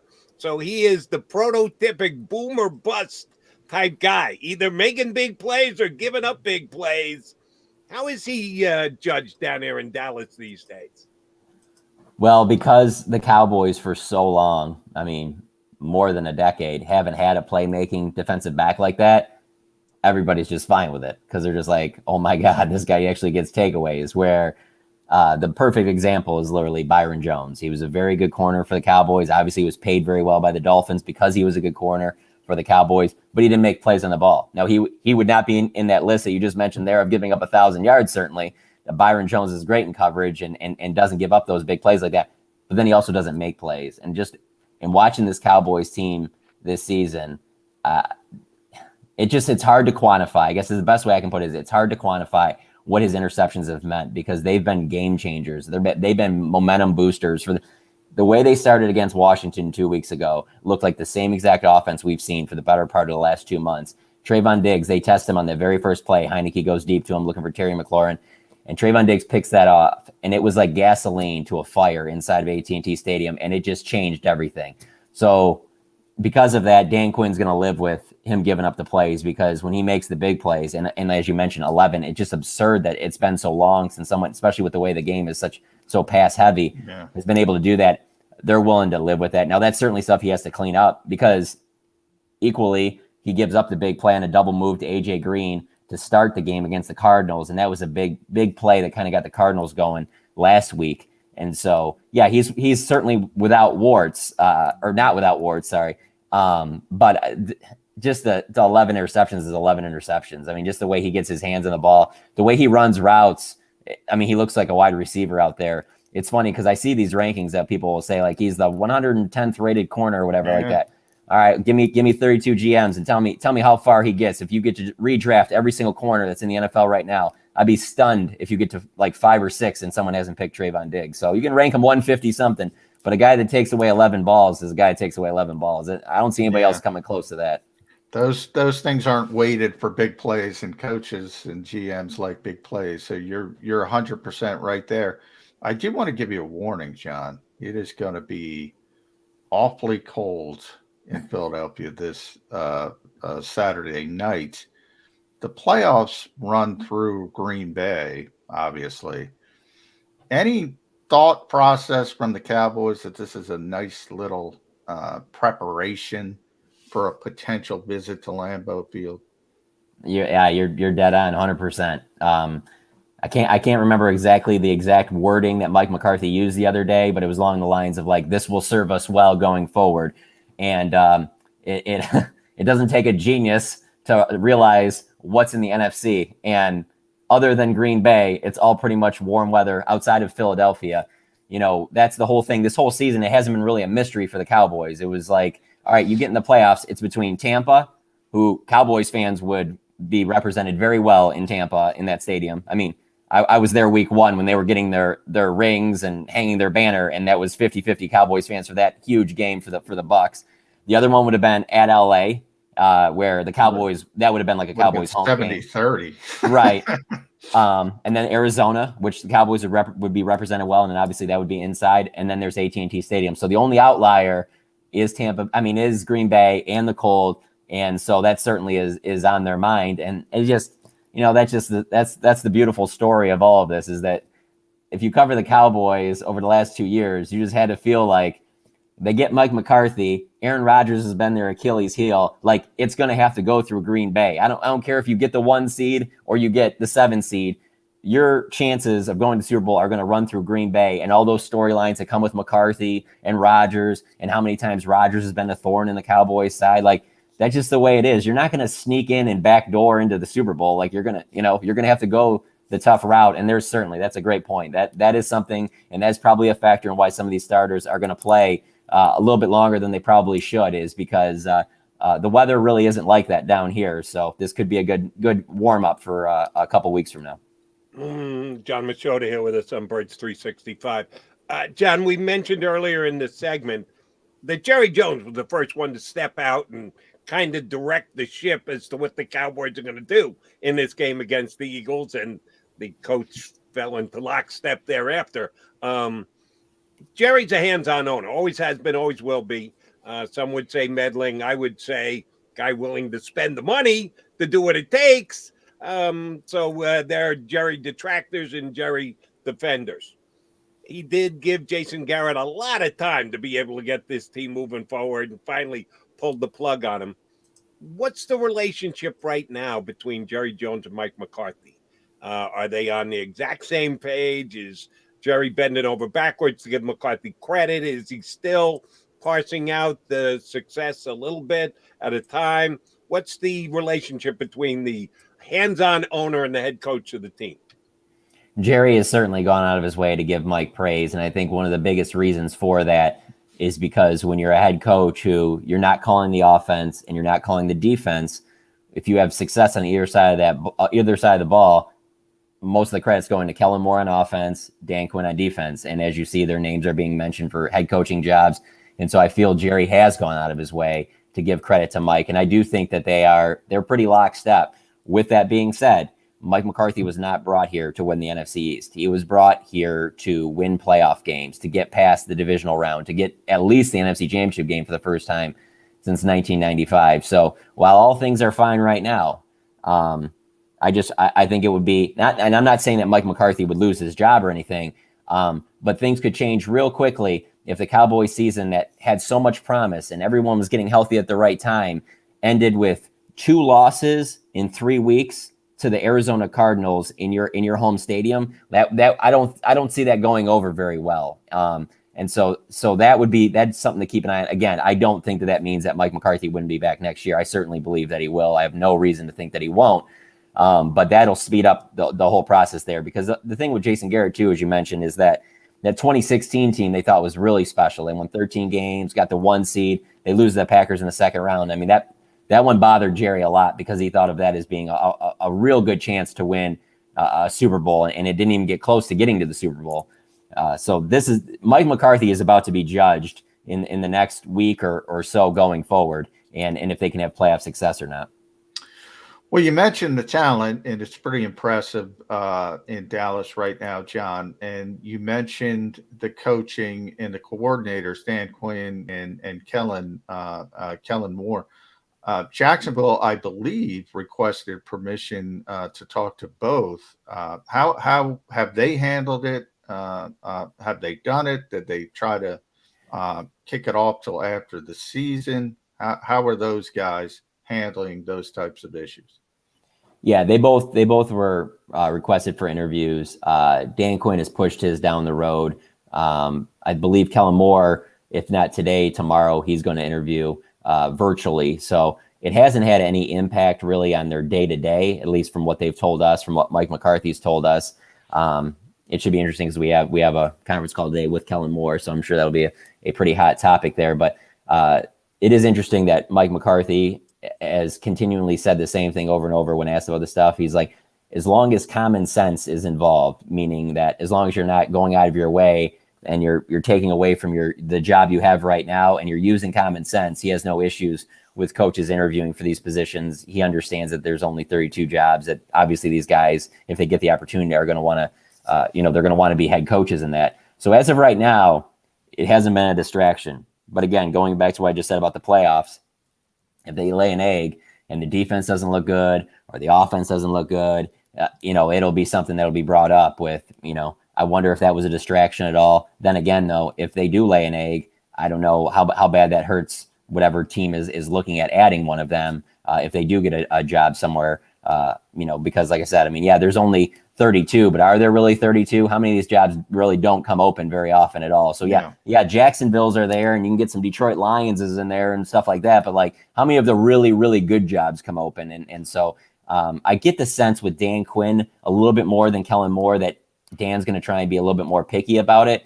Whereas Kellen Moore, first time being a head coach, I think you'd take an expansion team in London or Mexico City or whoever. That's interesting. Real quick, John, as a follow-up, isn't Kellen the guy that sort of Jerry looks upon as the ultimate heir apparent? Does he want to lose Kellen Moore? What's interesting about that is, I thought that they should have at least interviewed one college coach. The obvious choice would have been Lincoln Riley 2 years ago when they brought in Mike McCarthy. And they didn't. And Jerry was really adamant after that process went out. It was a quick process. And he was just adamant that they wanted someone with experience because of where the team is right now. And so while it's popular down here at times, particularly earlier in the year when they were playing very well on offense, that, just let Mike McCarthy go. That's what fans would say. Just give the job to Kellen Moore. Let McCarthy go. You can think that as a fan. Jerry doesn't think that, though. Jerry wants the experienced guy, who's been there, who's won a Super Bowl, who's been to multiple NFC championship games. He's not replacing Mike McCarthy with Kellen Moore, as much as he does like Kellen Moore, and he would love for Kellen Moore to be the OC for the next decade for them. He's not replacing Mike McCarthy because of his experience. John, give us a read on the Cowboys offensive line. Earlier in the show, John and I were speculating on who's going to sit for the Eagles. A couple of guys have not practiced this week, Dickerson and Lane Johnson, and we'll find out how much they aren't going to play when Saturday rolls around. How are the Cowboys going to deploy their offensive line? Is it going to be start, hopefully get a lead, get them the hell off the field? Will any of them be protected and not start? How do you think their offensive line? First of all, give me how they've been playing the last couple of weeks and how you think they'll be handled on Saturday.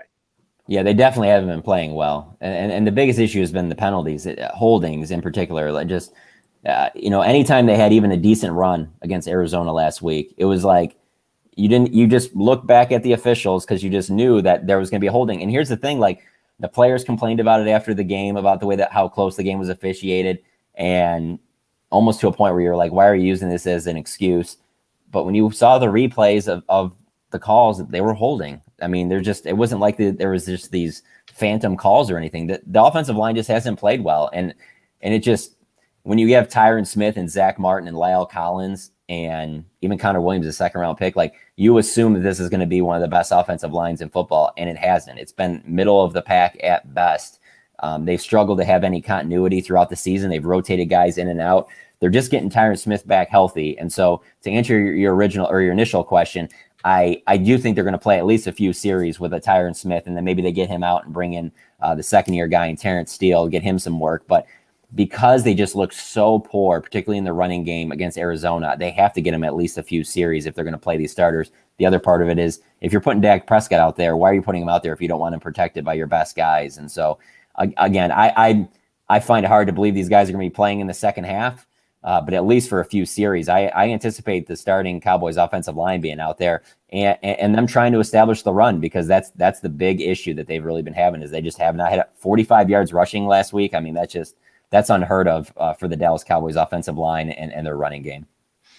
All right, last one from me, John. And by the way, Reed John in The Athletic does a great job covering the Dallas Cowboys. We haven't talked about the quarterback. We have to talk about the quarterback and Dak Prescott. And, he hasn't played poorly, but I think there was that span, little early in the season where he's playing at a really high level. It hasn't been that recently. Is that because of those offensive line issues, the running game? It just doesn't seem the same explosiveness as it was at one point. Yeah, as much as it makes our job easier if you can just point to like one or two things, it just really hasn't been that, because it's been the offensive line, it's been the lack of running game, it's been his calf, it's been that when he's off, or let's say a wide receiver gets open, he's been off on the throw. When he has had a nice ball and even to his top receivers like CD and Amari, there's been too many drops. I mean, you can just go all across the board. There's no one that doesn't deserve some blame, but obviously he gets the most, not only because he's the Cowboys franchise quarterback, but obviously coming off the contract that he signed. So he's under the microscope. It was interesting. We talked to him yesterday, and I've been around Dak Prescott quite a bit, going all the way back to 2016 when they drafted him. And I would say yesterday is probably the shortest his responses have been in dealing with us. I think frustrated might be a little too strong, but like he just really didn't really want to get into anything, whether it be about what he's seeing on the field. He was adamant that he's seeing everything well, that he doesn't care.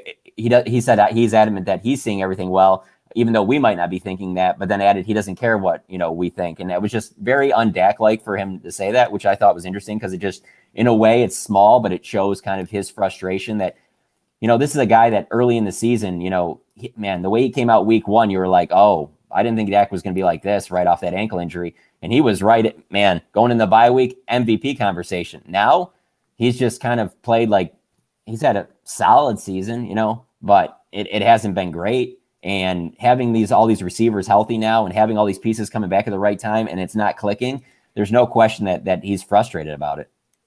John, last question, and I'm sticking with the position, but jumping to the other side, that would be quarterback. As you can well imagine, we talk a lot about Jalen Hurts, what he's doing. Is he going to be able to get to the playoffs and win for the Eagles? Will he be the Eagles quarterback in 2022? And we have our own little tunnel vision on the Eagles quarterback.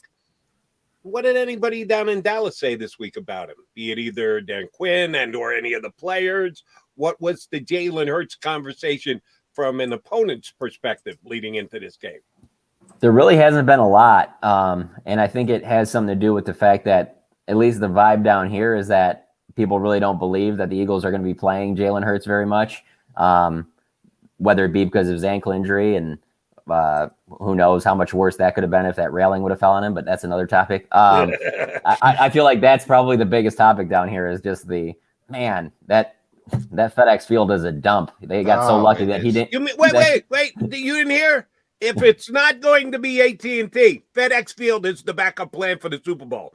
First is LA, second is Dallas, third is no. You don't think so? All right. No. I mean, the AT&T thing is popular down here, which is funny to me because when I first got down here, I was covering high school football, and that's when Kyler Murray was playing in high school. And so he hasn't lost in high school or college or the pros. So when I heard the AT&T Stadium, I'm like, yeah, obviously Cowboys fans are pumped about this, but Kyler Murray's probably ecstatic. But no, yeah, there just hasn't been a lot of talk about Jalen Hurts down here. I think the biggest one is that he obviously has a close relationship with Trayvon Diggs. They were in the same recruiting class at Alabama.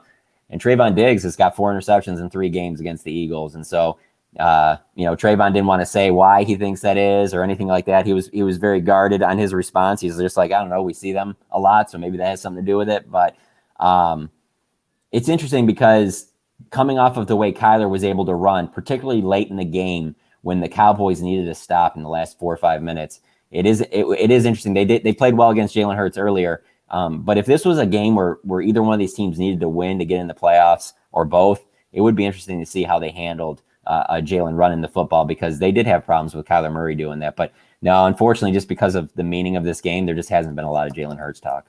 That's what I figured, but I just wanted to make sure that was the case, that you down in Dallas believe that Jalen Hurts isn't playing either. You're going to have to wait till Saturday when you warm up, coming in from the cold outside, and sit down next to McMullen to find out exactly who's going to be in the lineup. John, we appreciate you hopping on with us today. Yeah, great job, and enjoy your trip up to Philly this weekend. Well, thanks for having me on, guys. I appreciate it. Thanks, John. John Machota, The Athletic, gave us some good insight there to the boys here on Birds 365. All right, coming back, we got a couple of minutes left. We need to put the proverbial bow on the show next here on Birds 365. Go for the midnight dares. Go for the game. Go for the hits. Go for the fans.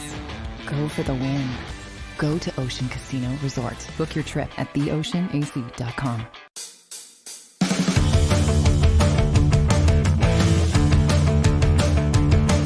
Good day, everyone. It's Joe Kraus from the JAKIB Media Network here at Neck of the Woods. So excited to introduce Krause's Coat Check, a cold IPA. It's just an incredible thing. I'm in my 18th year of Krause's Coats, and with Brian's help and Frank coming together here at Neck of the Woods, Krause's Coat Check, a cold IPA, was born on this day. We'll celebrate it on January 11th, and everyone is invited to enjoy or to meet and experience the entire JAKIB Media team, and also experience Krause's Coat Check, a cold IPA. Gentlemen, a toast, I think, to you for producing Krause's Coat Check here at Neck of the Woods. Cheers. Cheers.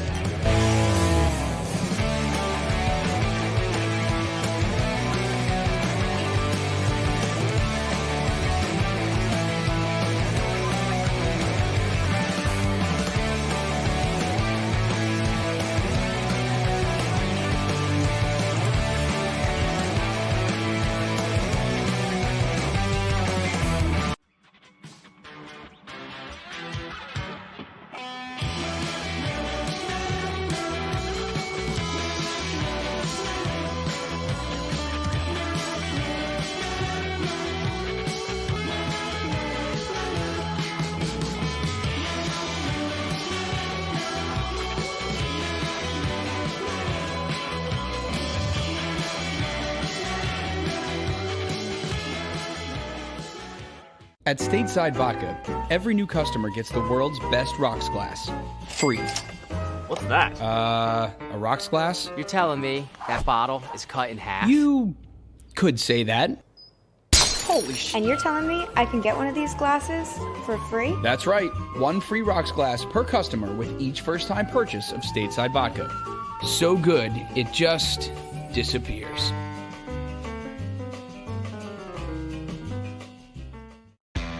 Go for the midnight dares. Go for the game. Go for the hits. Go for the fans. Go for the win. Go to Ocean Casino Resort. Book your trip at theoceanac.com.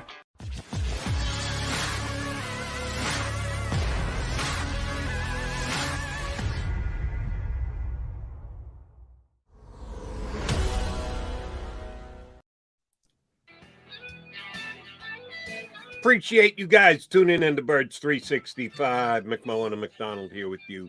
While you're at it, like, hit that like button. Do it again. Do it again. Do it again. Yeah, I told to do that.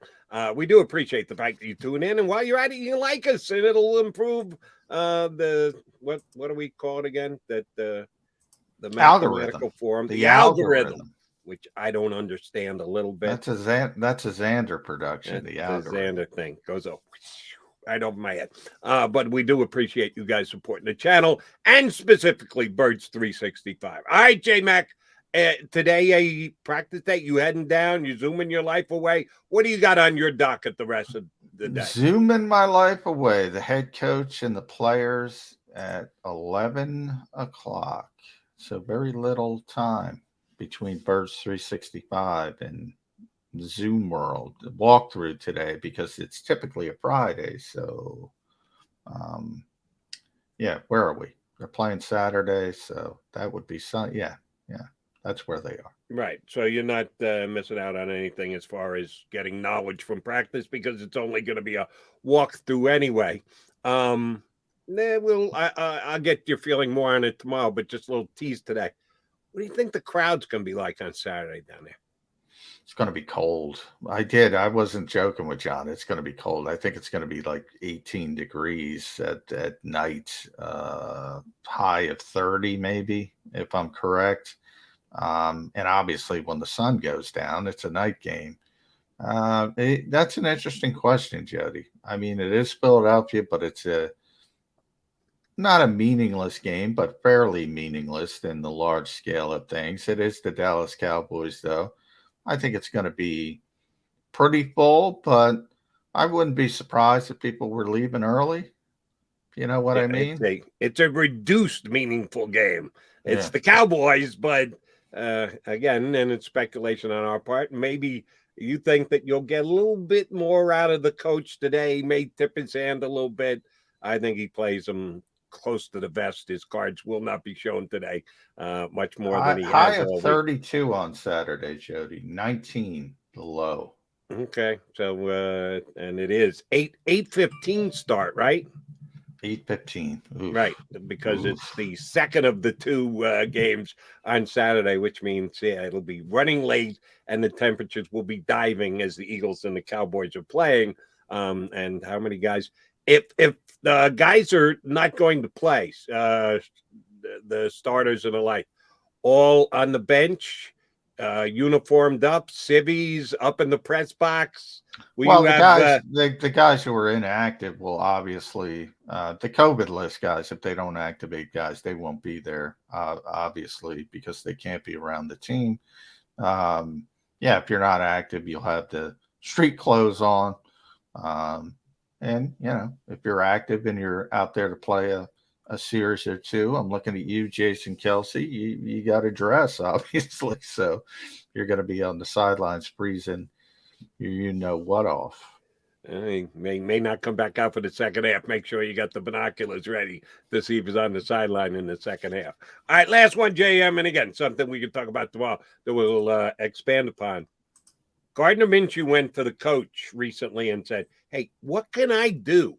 How can I possibly become the starting quarterback of the Philadelphia Eagles? And the coach said, kidnap Jeff Galooly, Jalen Hurts, make him unavailable. Jeff Galooly, yeah. The Jeff Galooly thing, exactly. But Gardner can put himself in a better position either here in Philadelphia and or potentially elsewhere. What kind of game you think Gardner Minshew's sitting on this weekend? Well, we can only hope it's as unstoppable as Nate Sudfeld once was in the late season against the Dallas Cowboys. Good on you. Yesterday, for the life of me and Kerr couldn't remember the descriptive adjective that Jeff Lurie used on Nate Sudfeld, and we had to look it up. And Xander, to his credit, was faster than either one of us and came up with unstoppable. You didn't even have to look it up. That nothing that went over my head. I don't know if Gardner merits unstoppable, even though he's been better than Nate. Well, guys who should play and guys who will play. We talked about the receivers a lot with Mike Gill and Jalen Reagor. I mean, Jalen's got to play. Quez has got to play. Your buddy Greg Ward's probably going to get bumped up. Even JJ. So that's who Gardner's going to be going to be throwing to. And if he can do some things with those receivers, yeah, maybe the top 5 GM could spin them off or something. How about that? No one will give him credit for. Yeah, and that's that would be, in my estimation, and I know you and I ran it down the other day. If somebody offered a second-round pick, then of course, yeah, I'm not trading him. I'm not trading him unless they bowl me over. Right, somebody's going to have to make a blatantly overpayment offer for them to do that, because he is one of the better backup quarterbacks in the National Football League, and then you just got to go out and get yourself another backup next year. Why wouldn't you just keep the guy that you have? All right, J-Mac, have a fun day zooming your life away. I say we get a Friday. Are we going to have game day Kratz tomorrow? Is that game day Kratz? 8:20 game day Ed Kratz. Early game day, but game day nonetheless. Looking forward to talking to Ed Kratz and you tomorrow. JM, have a good day. Thanks, everybody, tuning in here at the Birds 365. Count them, 22. I feel like, who's the guy? 2 and 2, Chuck Woolery. Chuck Woolery. Connection. 2 and 2. That's 22 hours till we're right back here on Birds 365. If you missed any of today's show on the JAKIB Media channel, listen to the podcast on your way home. Available on YouTube.